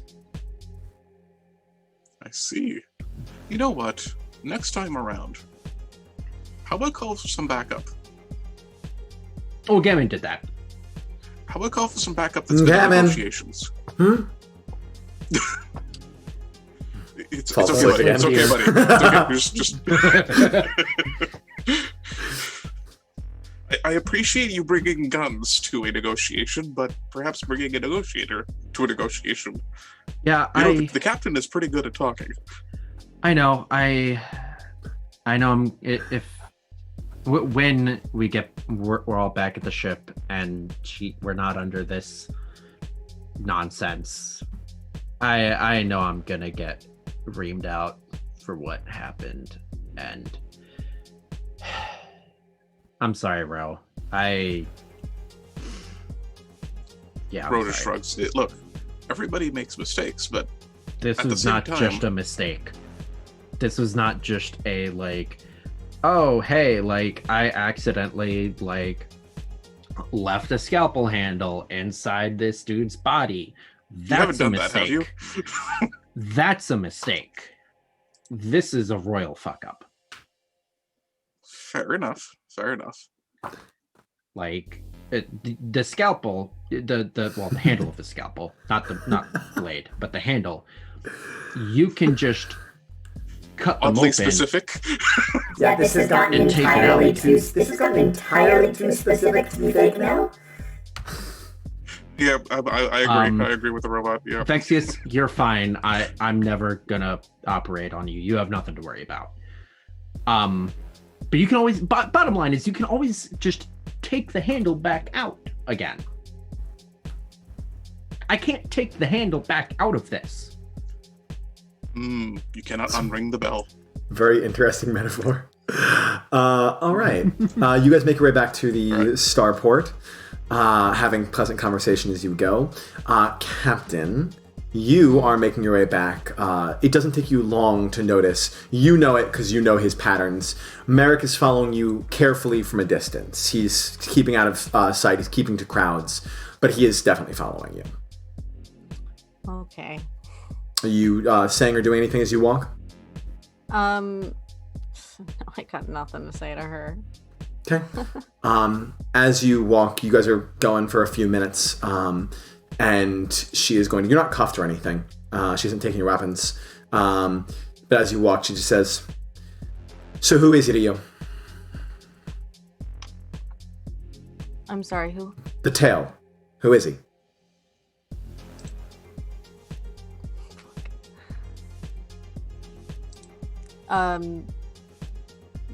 Does it look like she knows, like, is she just bullshitting me, or does she really like see? If she saw him, you've been probably keeping your eyes pretty close to her. Like, you've been watching her pretty closely, right? Yeah. If she saw him, it was like the corner of her eye like you did, and like she's incredibly sharp. It seems very unlikely she was able to. She could just be guessing. There's no good way to know. Okay. She didn't know the correct gender. She did what? say him. She said him. But considering the contents of the car, that could have also been a lucky guess. Okay. I mean, I'll try again. I've been watching you this whole time.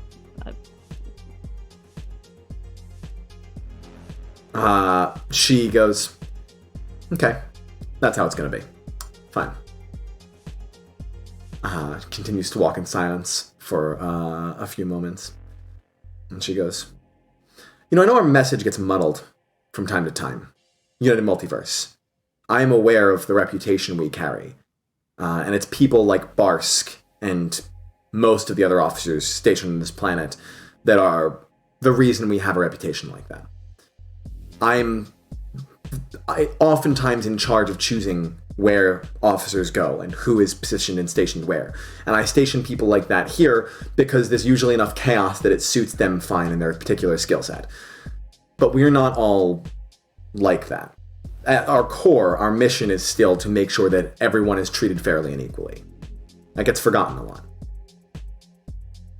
Why are you telling me this now? Because I'm trying to get along with you. Because if we get along, this might actually go a little bit easier for you. And if we don't, then there's going to have to be a lot of consequences. For someone who got diplomatic immunity, for a lot of people that, for all I know, are raving criminals that will go out there and kill and rob to their heart's content. So, I'll ask you again, who is he? Because if I don't get a good answer, it's going to look a lot worse for you.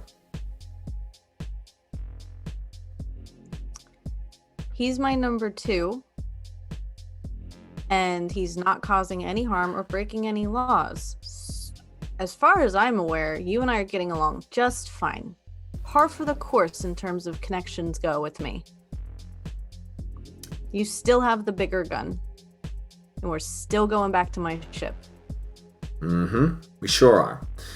And you guys arrive. You get to the Stardock. You lead her to the Freya. Yes? Mm-hmm. You go in, you show her the credentials, it's official, it's legit. She looks at it, and she goes, all right, we're gonna have to go to the station, at least run you through processing, and discuss what happens from there. We've got a lot of questioning to do before this is over. Where is the station? Not far. It's in this solar system. And that's, for reference sake, that is genuinely not far. That's like the equivalent of like, I mean, if they have a starship, which you have to imagine they do, you could get to another space station in like an hour or two. Okay,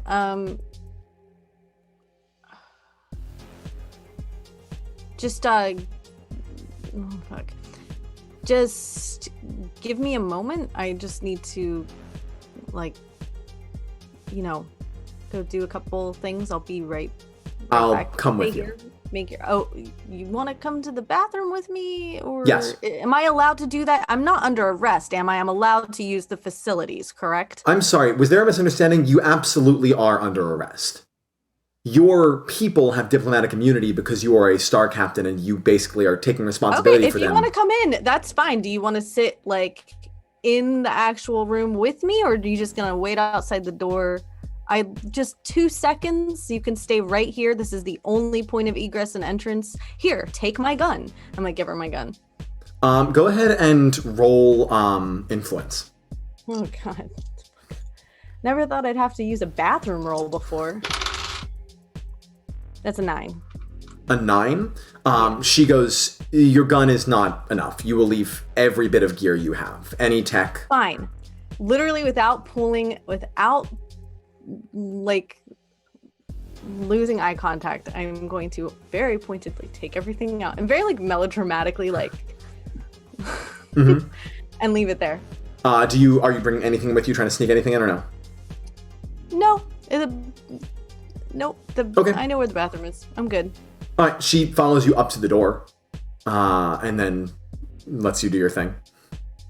Do you have ulterior motives here? 'Cause I'm waiting for John is waiting for him.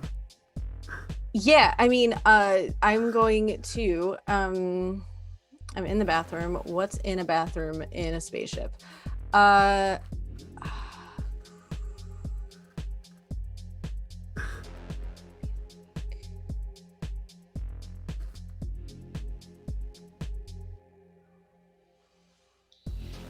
want to leave a message, and I'm not above doing that with blood. There's got to be something. I'm sure there's a medicine kit. With Sure, like a yeah. kit in there. There's probably some kind of rudimentary writing utensil. I don't need to cut my hand open for this thing. No, this, yeah. So, all right, I'm going to scribble Or you could on just like. steam the mirror. That's, I mean, yeah. You've but probably then done, that you've relies probably done on- this before. Yeah. I'm just gonna leave a note on like the wall Okay. that says going to the station, try to don't get hurt, but also I won't be mad if you try to leave. Noted.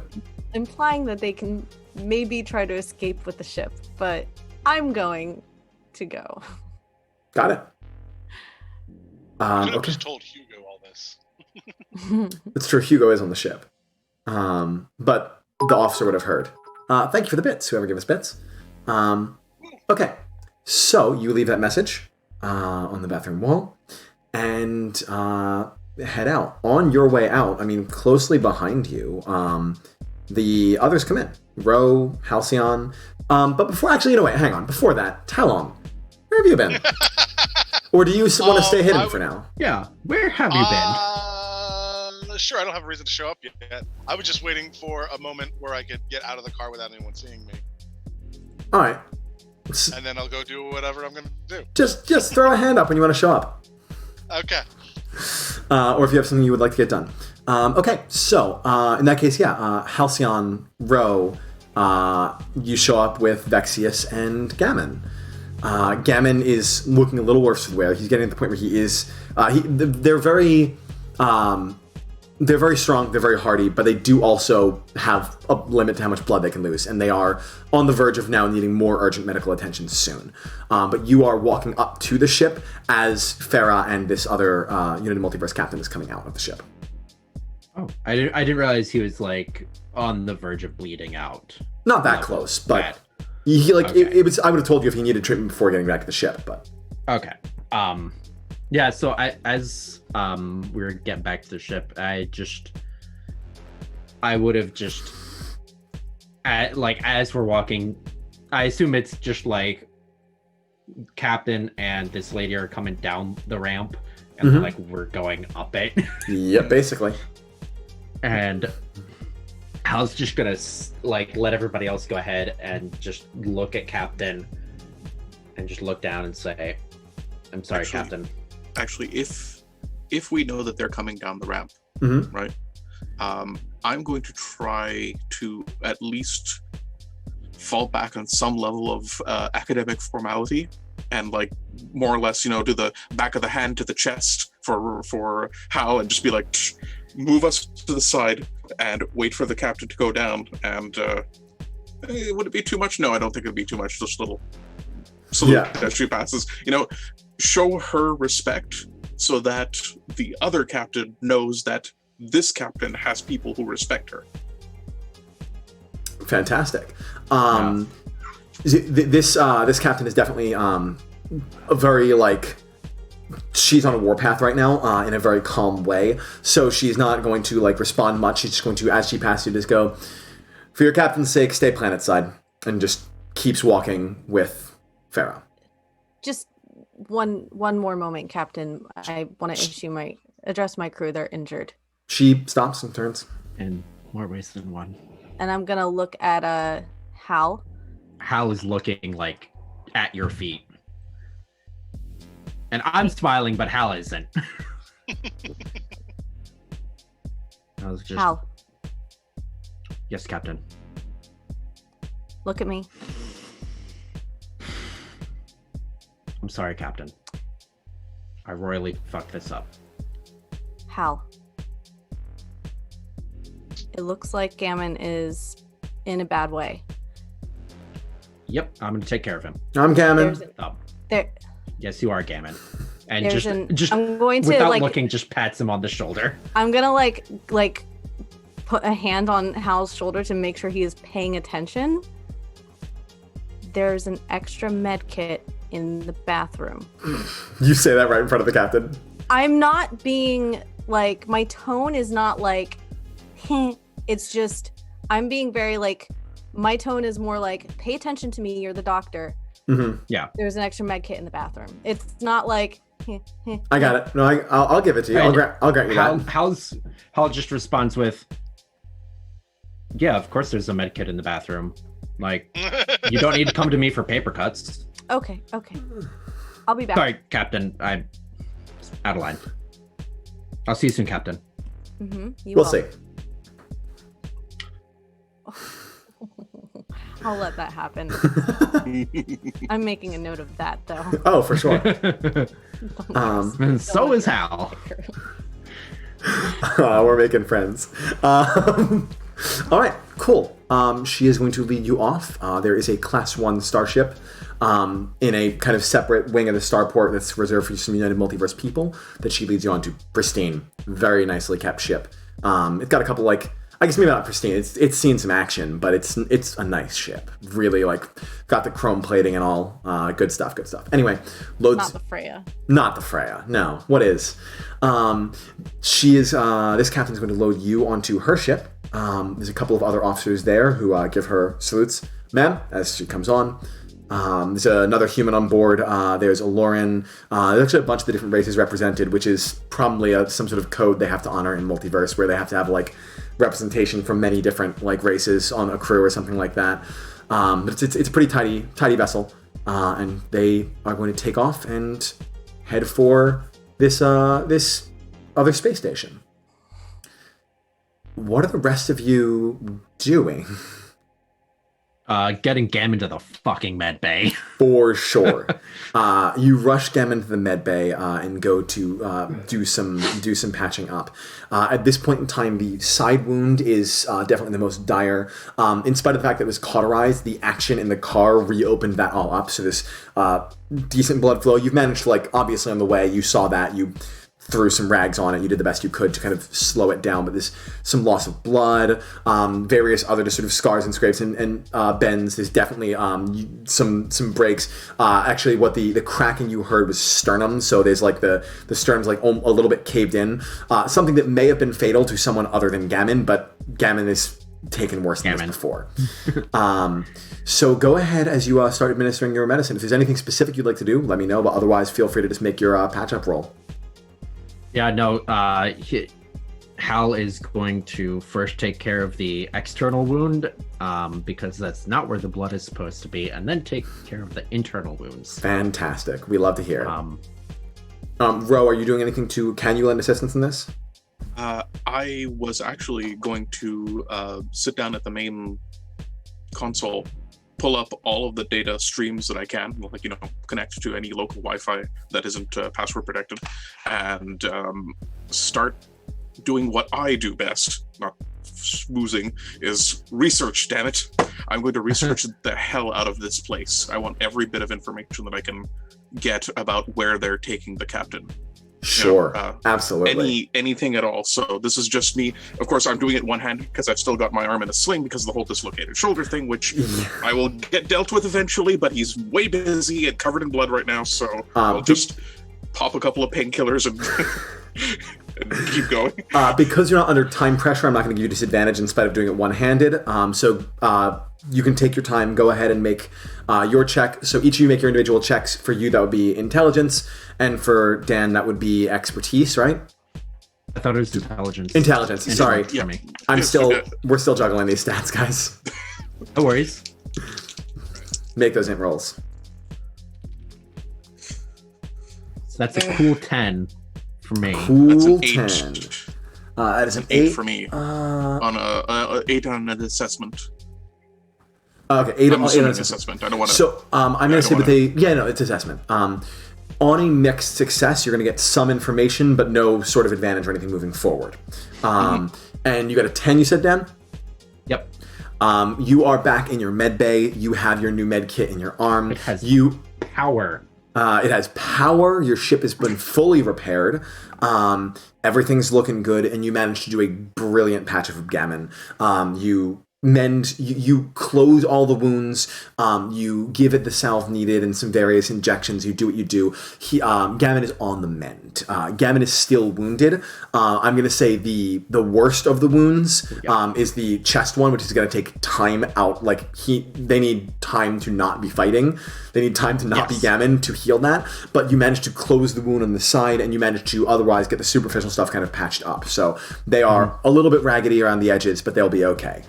And Hal keeps Gammon in one of the med bay rooms. Sure. Like a hospital wing, how there's a half closed off area for the patient to exist and be on the mend. Mm-hmm. Hal, once he's done, just kind of, all right, and wheels him off into there. Yeah, as you're wheeling, I'm just back on my home planet, there's some Radiant will do a thing where when you get wounded, you collect your blood, and you put your blood in a jar, and you just get jars of your own blood, and it's a pride thing, because it's blood you spilled in battle, Gross, right? Believe me, I've seen way grosser, but I'll make sure to get some blood in a jar for you. No, it's gross. I don't want that, but I do want to hear all about your gross stuff. I just don't want my gross stuff. Gavin's just still totally out of it. Just a light pat on the head. Maybe tomorrow. Cool. Get some sleep. Okay. Yeah. Aggressively closes their eyes. And just turns the light off in that room and walks back out. Terrific. Rose swings around and, as if he was laying out a bunch of cards, spreads out all of the various little data slates that he's been making notes on. Just like an episode of Leverage with the the 6 screens, the monitors just. So as Hal walks in, and Roja says, "This is what I have," and I'm holding my arm close, for the. This is what I have, and I need you to sit there and go, occasionally. Okay? I need to talk to something or someone, and my rubber duck is way over at the other end of the bay of the ship. So sit there and go, And so Rose starts going into his plan. At this point, I'm going to be using my skill deduction for wonderful. Who or what is most vulnerable in that base. Thank you. Terrific. There's a lot to unpack. We haven't even done the mixed success roll from your thing. This is perfect. We're gonna resolve this stack as we go. First things first. Through all this time, as people are sort of floundering without any clear knowledge what to do, Hugo has arrived and has been helping you kind of been acting as a set of hands for you, Ro, and sort of yes, of course, right. And just kind of moving things around and sort of helping get your notes organized.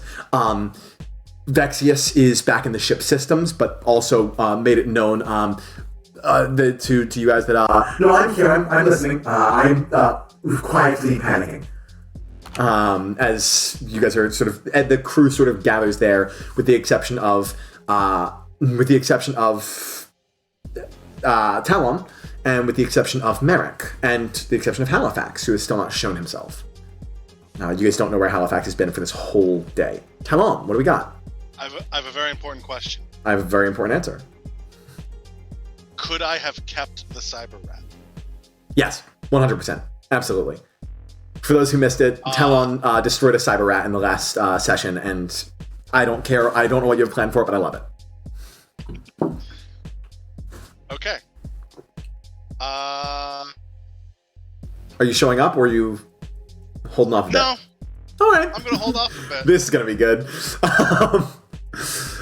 So, Sean, you start going over what you know. The thing is, United Multiverse sets these stations up whenever a planet gets into the spacefaring game. They do the best they can. But United Multiverse is spread thin. Ever since, it's been 40 years since the last faction war, and it's still taking time to recover, and there's so much ground to be covered. Space is very, very big.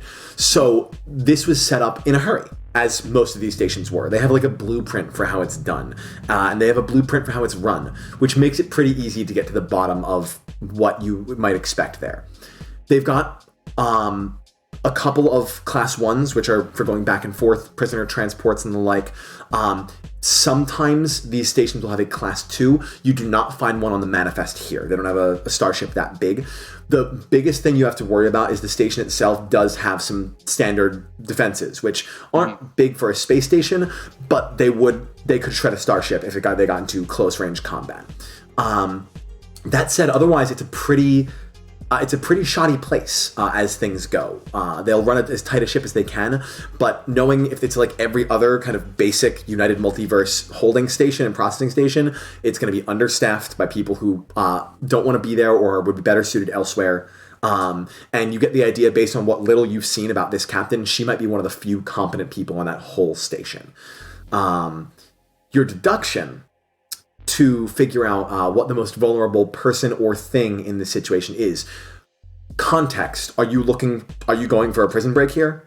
Or I'm thinking, and you've given me basically what I was already kind of hoping for, which is... Do you want to save your deduction?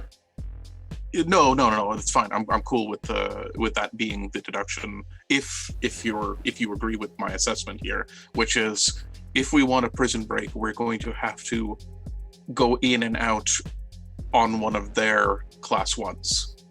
That's going to be because our ship is going to get shredded as soon as they realize that we don't belong there. We're too big.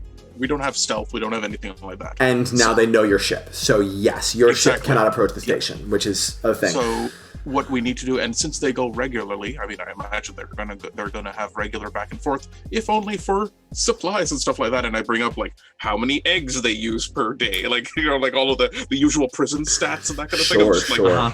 This is how much they use every day. They have to do like daily runs.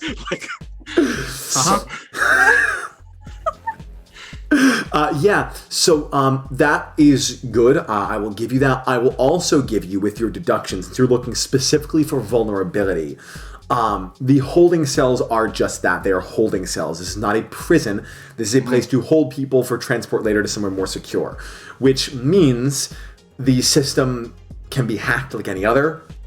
So you could hypothetically... Anyone with some tech know-how like Talon could loop the cameras or any typical heist shit you can think of would work on this. They might have things to get in your way, but this is not like a maximum security prison. If that plan where you like take one of those ships and go, definitely viable. The casino that we went to before probably has higher security than this thing. 100%. Absolutely, this casino has higher security than that thing. Okay, cool. So that's my presentation, and then of course I click to the slide that says questions. Stop saying now. Oh, sorry. I think around halfway through that presentation, I realized that Ro had fallen into his click of slides of like giving a regular like class, because as it turns out the rest of the crew is in some way watching, so it's just he fell into his old habits of being a professor and just like, please wait until the end, thank you, click. Halcyon, would you have caught the captain's hint and seen the captain's message? So after Gammon took massive priority, of course.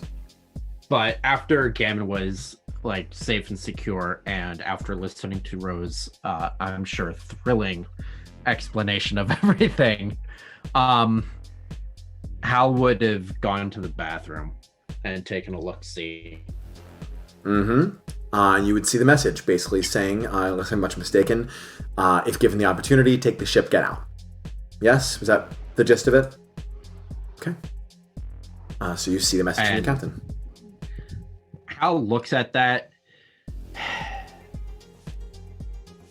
You know that's not gonna fucking happen.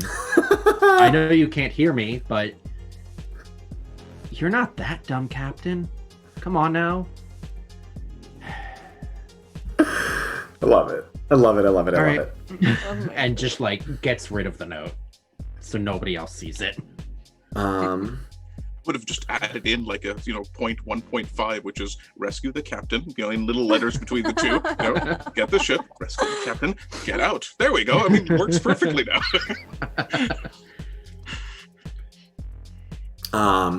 All right. So you guys are you gotten the message. You can effectively formulate a plan. There's one more thing to be discussed before you do, because Merrick is going to arrive back. And Merrick's going to kind of come look around and go, "Hey, you guys are just all party in the med bay? Is that what we're doing here?" We couldn't just leave Gammon here alone. You know how they get sometimes. Even though they're asleep right now, so like, fair. But no, Ro actually had some really good ideas on how to break the captain out from the United Multiverse Station. So did I miss the whole slideshow? Oh, you did. Oh, Thank God. Okay. And then we go through the whole thing again. I was like backtracking really, really quickly through the slides. No, that's good. I think I'm a speed reader. I got it. That's no PowerPoint. Where's Halifax? Where's our pilot?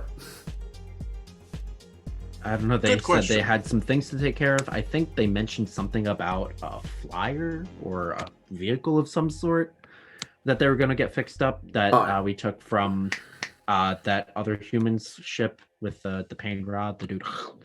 The captain does this thing sometimes. Did anyone check the bathroom by any chance? Yep, way ahead of you. What do we got? She had a really dumb idea that I'm not going to share with the crew. Par for the course, then. All right. Well, technically, I'm in charge, which I hate. I like being second in command because it sounds cool. Like number two, it's like it's a neat it's a cool title to have. For sure. Ro, sounds like you've got a plan working. So how about I focus on getting us the resources we need to execute that plan, like figuring out where our pilot is, and getting back and playing a game of cards. We would we would absolutely need a pilot and an engineer. So, yes, gathering crew would be very important right about now. Okay. From our perspective, we need to find out where they do their regular pickups. They've got a couple, like these are the class ones. I say, bringing up the little diagram, little spinny diagram. These are the class ones that they have. We could buy a new one, but chances are it doesn't have the proper registry. We could try to nab one of the existing ones, but that may lead to future pew-pew bleh things, which we might not need. We could try to bribe one of the pilots. I mean, but we need a pilot. We do need a pilot. I can take care of some of this. I might have a connection on the planet, which could get us some sway. I can't guarantee we could get a ship, but I could at the very least maybe get some officers to look the other way for a little while. Like I said, I have to go play a game of cards and see how it goes. Have fun. Not too much fun, but have fun. I can't promise either of those things. Also, Merrick, didn't you leave the crash site before us? How did you end up getting here 30 minutes after us? Well, I was hoping to get everything resource-wise I needed before I came here, but my devilish charms were not quite enough, and it was decided that a rematch was in order, hence the cards. I decided I'd best ask you guys first, because if you were planning on making a hasty escape, I would forego that. But since we're not doing a hasty escape, we're doing the whole... I meant with the captain, obviously. I didn't know if she was planning on ditching the officer sorry. and getting out of here. That officer seems smart. It's a shame. It happens every once in a while, but yeah, they're the ones you have to watch out for. The other issue that we have is how are we going to do the switch once we get the captain? How are we going to get back onto this ship? Because we can't exactly, do a jailbreak, fly back here, and then, we're going to have to do some sort of... Is there a space maneuver that we can do? Like, can we... dock these? Do they fit together? I won't have a problem. If we dumped the cargo, we could get a Class 1 on our ship.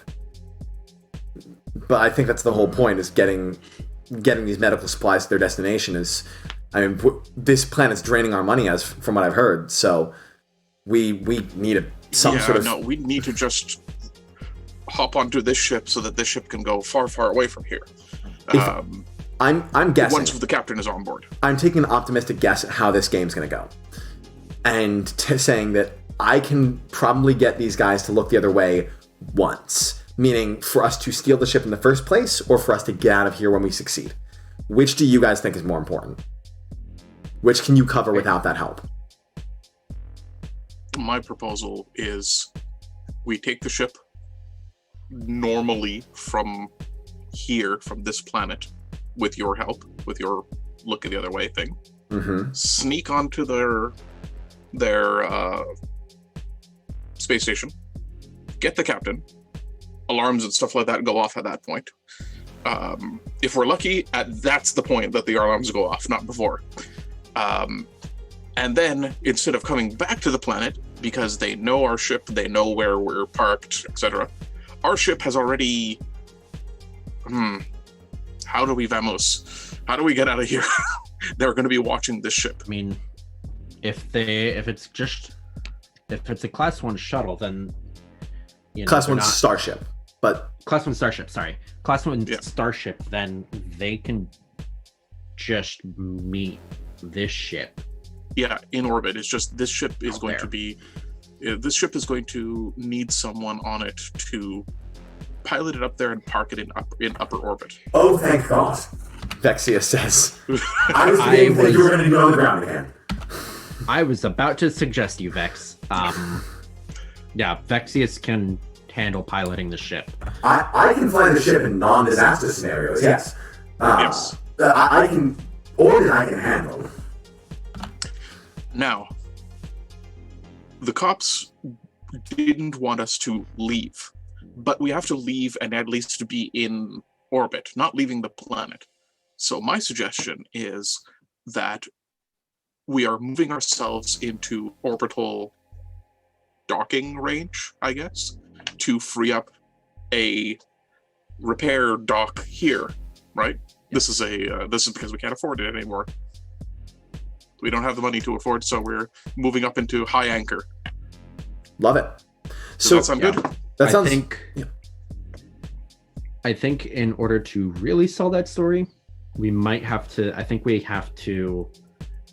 bribe the dockmaster into yelling at us for taking this time and telling us that even though United Multiverse is holding us here, basically, that we have to at least get out of the dock space.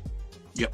I think that might be the most officially unofficial way to do that. They are at least they will follow procedure. That's kind of their shtick. So we can make them move. We can make them accept our move if we don't actually move away from the planet. We just go park ourselves in high anchor so that we're not taking up valuable space for the paying customers. Yeah. Does this seem okay with everyone? Are we good to go? Shall we do some sort of equipment and training montage? What's Merrick says, I'm gonna get to work. I'm gonna get us our leverage. Somebody find us our pilot. I'm here. And at this point, Halifax walks in. He has been behind the door, listening, looks very disgruntled. And Halifax says, just to be clear, I'm doing this because I'm aware that the captain had some sort of notion that I'm supposed to be taking charge, and I very much don't want that to be happening right now. So, as far as I'm concerned, we are getting the captain back so things can go back to the natural order of things. The captain and I still need to have some words. Don't worry, the captain's gonna have words with me too. So It's you're not just alone going there. for drinks. It really did help. points to Neuromask. Both Hal's like in tandem, just like really. Well, how do you imbibe? I don't know. Go download a data stream or something like that. No, we subside off of radiant energy, not data. We're not robots. Not even the Psyoxy are like that, and they're practically robots. Okay. Let me cut away from this delightful planning session for a little bit, because I have just brought Halifax back as we were sort of starting to wind down, since Elle will be back with us next session. Let me go, unless Telon, you have something in mind yet, I'm going to go to Phera. That's what I'm waiting for. I kind of suspect that might be.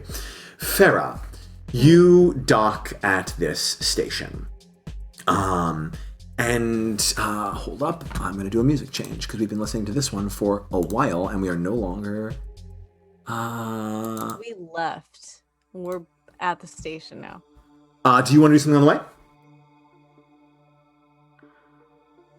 I just have a question about the mechanics of space. Hit me. hit me with What it. is space? If you were to wild jump while hovering at a port facing space but very close to a planet, is it pretty certain that a ship would just explode? Do you remember what happened last time when you wild jumped when you were close to the edge of that safety field but not quite there? Yeah. Imagine if you were within it entirely. It's like if someone were clawing at you and the ship got wrecked because the claw of the safety field scraped you as you went, but instead you're just being held there. It's like what VaTze was saying when you were doing it is it was technically impossible to initiate a wild jump. The damage could be catastrophic. I would give you disadvantage and -2 or so something. It wouldn't actually and then You would not to implode. a safe distance in the stars and then explode. You would not explode. The ship would likely survive. That's the best I can say that could happen. Almost certainly, yes. Okay, one more question. Okay, yeah, go ahead. No, fuck it. It's fine. I'll save that. Okay. I'll hold on to that little nugget of information. All right, is there anything you want to do while you are flying or no? Yeah, I'd like to... I don't have a move for this or anything, but I just want to get a layout of... I want to watch the people. I want to, interact with each other. I want to hear, comms that are going in and out between them and their station. I'd like to see Absolutely. I want to study their bridge until I know it like the back of my hand. Absolutely. Can you roll assessment with intelligence, please? Yes. Oh, shit. Hold on. What am I in draw? With intelligence? We got a good one for once? We got a good roll? Yeah, I got a 10. Yeah! All right. So you do a lot of listening. You can tell that this captain, again, the one competent one of the bunch, is being very careful. And she is making it a point to try and quiet her crew if they're talking too loud or getting off topic or anything. But it's a 2-hour ride and she needs rest as well. She has her own thing to do. She has her own job to cover. You hear the communications between them and the station. You get a couple of names. You get the name of this captain. Her name is Captain Esvana. And there's definitely a respect for her. You also get, there is I didn't expect to need this page of notes. Sorry, please hold. You are also going to get... Byrosh is the pilot of this, the only other name you hear. Officer Byrosh, who is kind of flying this place. You learn...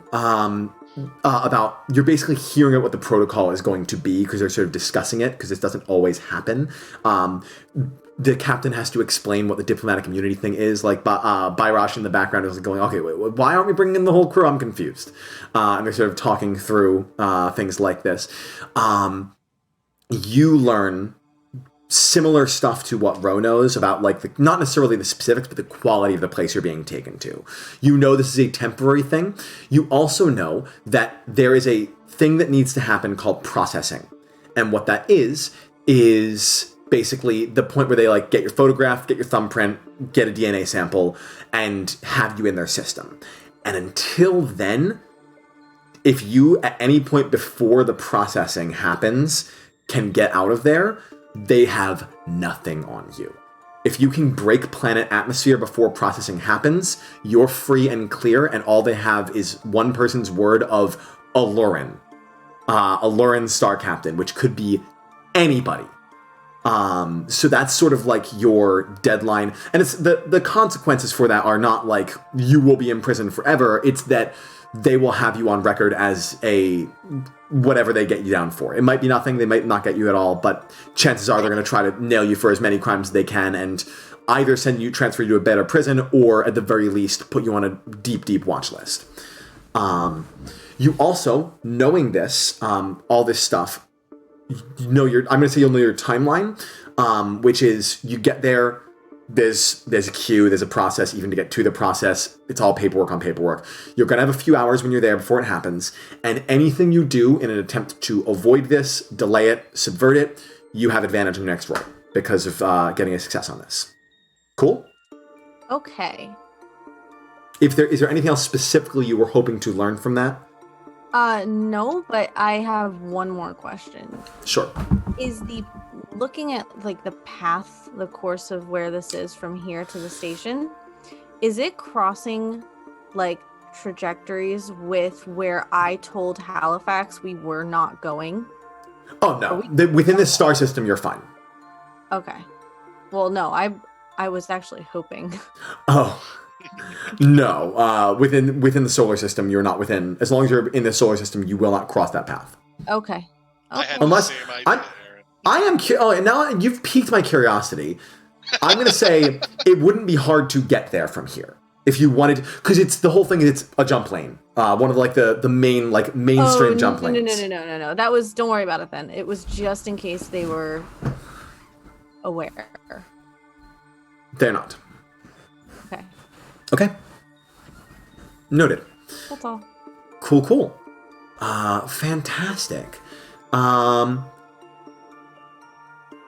Later on, I may ask as well, when you're in the station, I may ask for some more input from you about specific security measures you might know about from your time and things like this that you would know how to subvert specifically. So we'll talk. Mm-hmm. Okay. So, you land on the station. You dock, they take you in, they bring you to a cell. You can see there's cameras here, there's the usual sort of stuff. And there is one kind of officer who is left as a guard outside of this like row, this like corridor full of these cells. Your door slides open. She goes, wait here, we'll be back for you. And door shuts. And you are left alone in the cell for a time. Do you have anything you'd like to be doing? Or are you just kicking it for now? Are there other cells with other people? Sure, yeah. I'll say there's one other person in view. There is a Kelsara individual. Got sort of like a red-pink aesthetic going on, a bit of like a Hercules beetle vibe, but brightly colored. Got that like kind of horn with like the split at the top. This sort of leaning up against their cell. By the way, when you took off all your equipment and gear, you would have been given your like regular things back, but your weapons would have been confiscated. Okay. This Kelsara is just sort of like playing around, like they have a deck of cards that's sort of like spinning around, like doing like magician kind of like spinny stuff. They have not paid you any mind yet. That's fine. What's the guard situation looking like? There's one guard, which is a kind of middle-aged Lurin man who is just kind of lighter lavender skin, maybe has some human in there, kind of hard to tell. Leaning up against the wall, kind of, at first he's keeping very vigilant, but even after like a minute or two gets very kind of bored and distracted and just kind of like looking at their phone basically, and just not keeping great watch.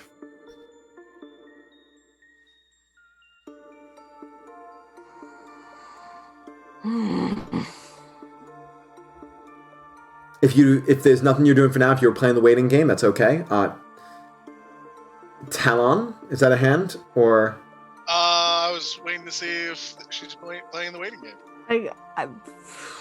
I don't have anything to do right now. All right.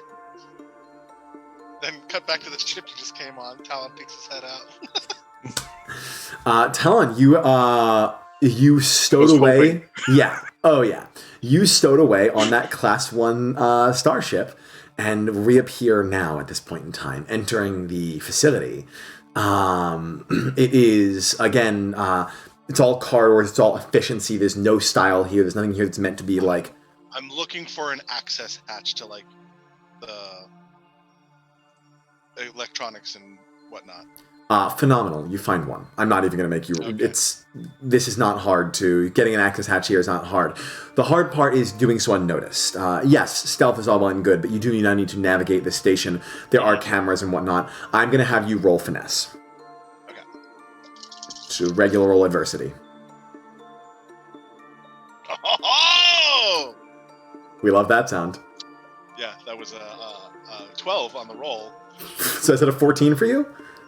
No, it's a finesses +1. So 13. Still incredible. Oh, only. Only +1. You get off. You get describe. So again, there's cameras. There's a couple of guards. How are you getting past these guys? Like, what makes this so perfect? How do you get completely unnoticed by everything that's going on? I have my little camera, my little HUD thing, eyepiece, that I'll be like watching it, and it's showing up just like a fucking video game mini-map HUD where it shows where they're looking. Incredible, yes. So you're watching, you wait for like the camera, like you go like right under the camera, like on the wall. Fantastic. As soon as I find a hatch, I will close it behind me and then take out the rat and start to repair it. Fantastic. I kind of think I want to leave it there for tonight. That's exactly. I think that's the button I want. You begin to repair the rat, and we are going to call our session there. So once again, guys, thank you for being here. A quick note that again. Are we gonna do our thing really quick with the end of the session questions? Yes, we are. Okay. Let's do that. Do that first. End of session questions. Stick around, guys. Don't go anywhere yet. I have a few little things to say. End of session questions. Let's talk about experience. Let's work from the bottom up this time. Erin. Mine is shit, because I had saved it without typing it in. It's the bad. A bad thing happens. It's the explorer one. Yeah, hold on. Sean's got you. You have the book. Sorry. Explorer is a bold acts failed spectacularly. That was more last session, I think. But no, it happened a couple times here, actually. This time, yeah. I failed so many times. There were a couple. So that's one for sure. Ethan. A new culture is experienced. Not this time. Last time, but yeah, not this time. Sean? A subject is thoroughly analyzed, which happened right at the end there. Absolutely, yes. And Halcyon? Hold on, pull it up. A perilous order is obeyed. Specifically not, I think. I'm trying to think of anyone. Listen, can I loophole? Can I like really try to pull for? I took the heat for that. It was still obeyed, even though I was able to like. I was going to say the shopkeeper. Oh, that too. Yeah, the shopkeeper. But I mean, even that's a bit of a stretch. You can say no. I don't think there was any perilous ordering going on. Okay. No, He's gonna blow up the ship. The shuttle. He was gonna blow up the shuttle if we didn't get out of the car. Or if we didn't get out of the shuttle. So the perilous order is like. Yeah, technically we obeyed the authorities. Okay, I'll grant it to you. I'll give you. Sure. You know what? Sure. I'll give you 3 experience. Is that a level up or no? Oh yeah, we are at +7 XP.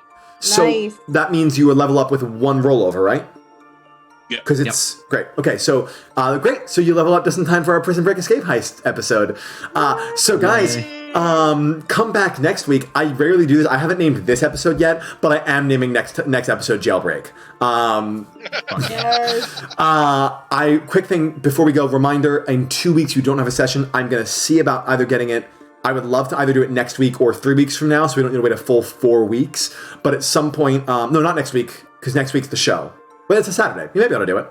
We'll see. We'll talk. I will keep posting on social media when the next episode is, but it'll either be either 1, 3, or 4 weeks from now. And on those other weeks, we're probably going to do some reruns. I might just start doing reruns on the off weeks anyway, trying to get people caught up. But so tell your friends. We're going to have a lot of fun. And thank you so much for coming. Thank you for watching. For the raid. Thank you for the raid. If you're still hanging out, thank you for the raid. I know we got a follow in there at some point. Thank you for the follow. Anyone who wants to sub to get some emotes, we'd appreciate that. And y'all rule. I'm just going to double check, make sure I'm not missing anything from Jake here. I'm not. You guys rock. Thank you so much for coming. Have a great night. Yes, thank you, everybody. Have a great night. Woo! Well, have a great night.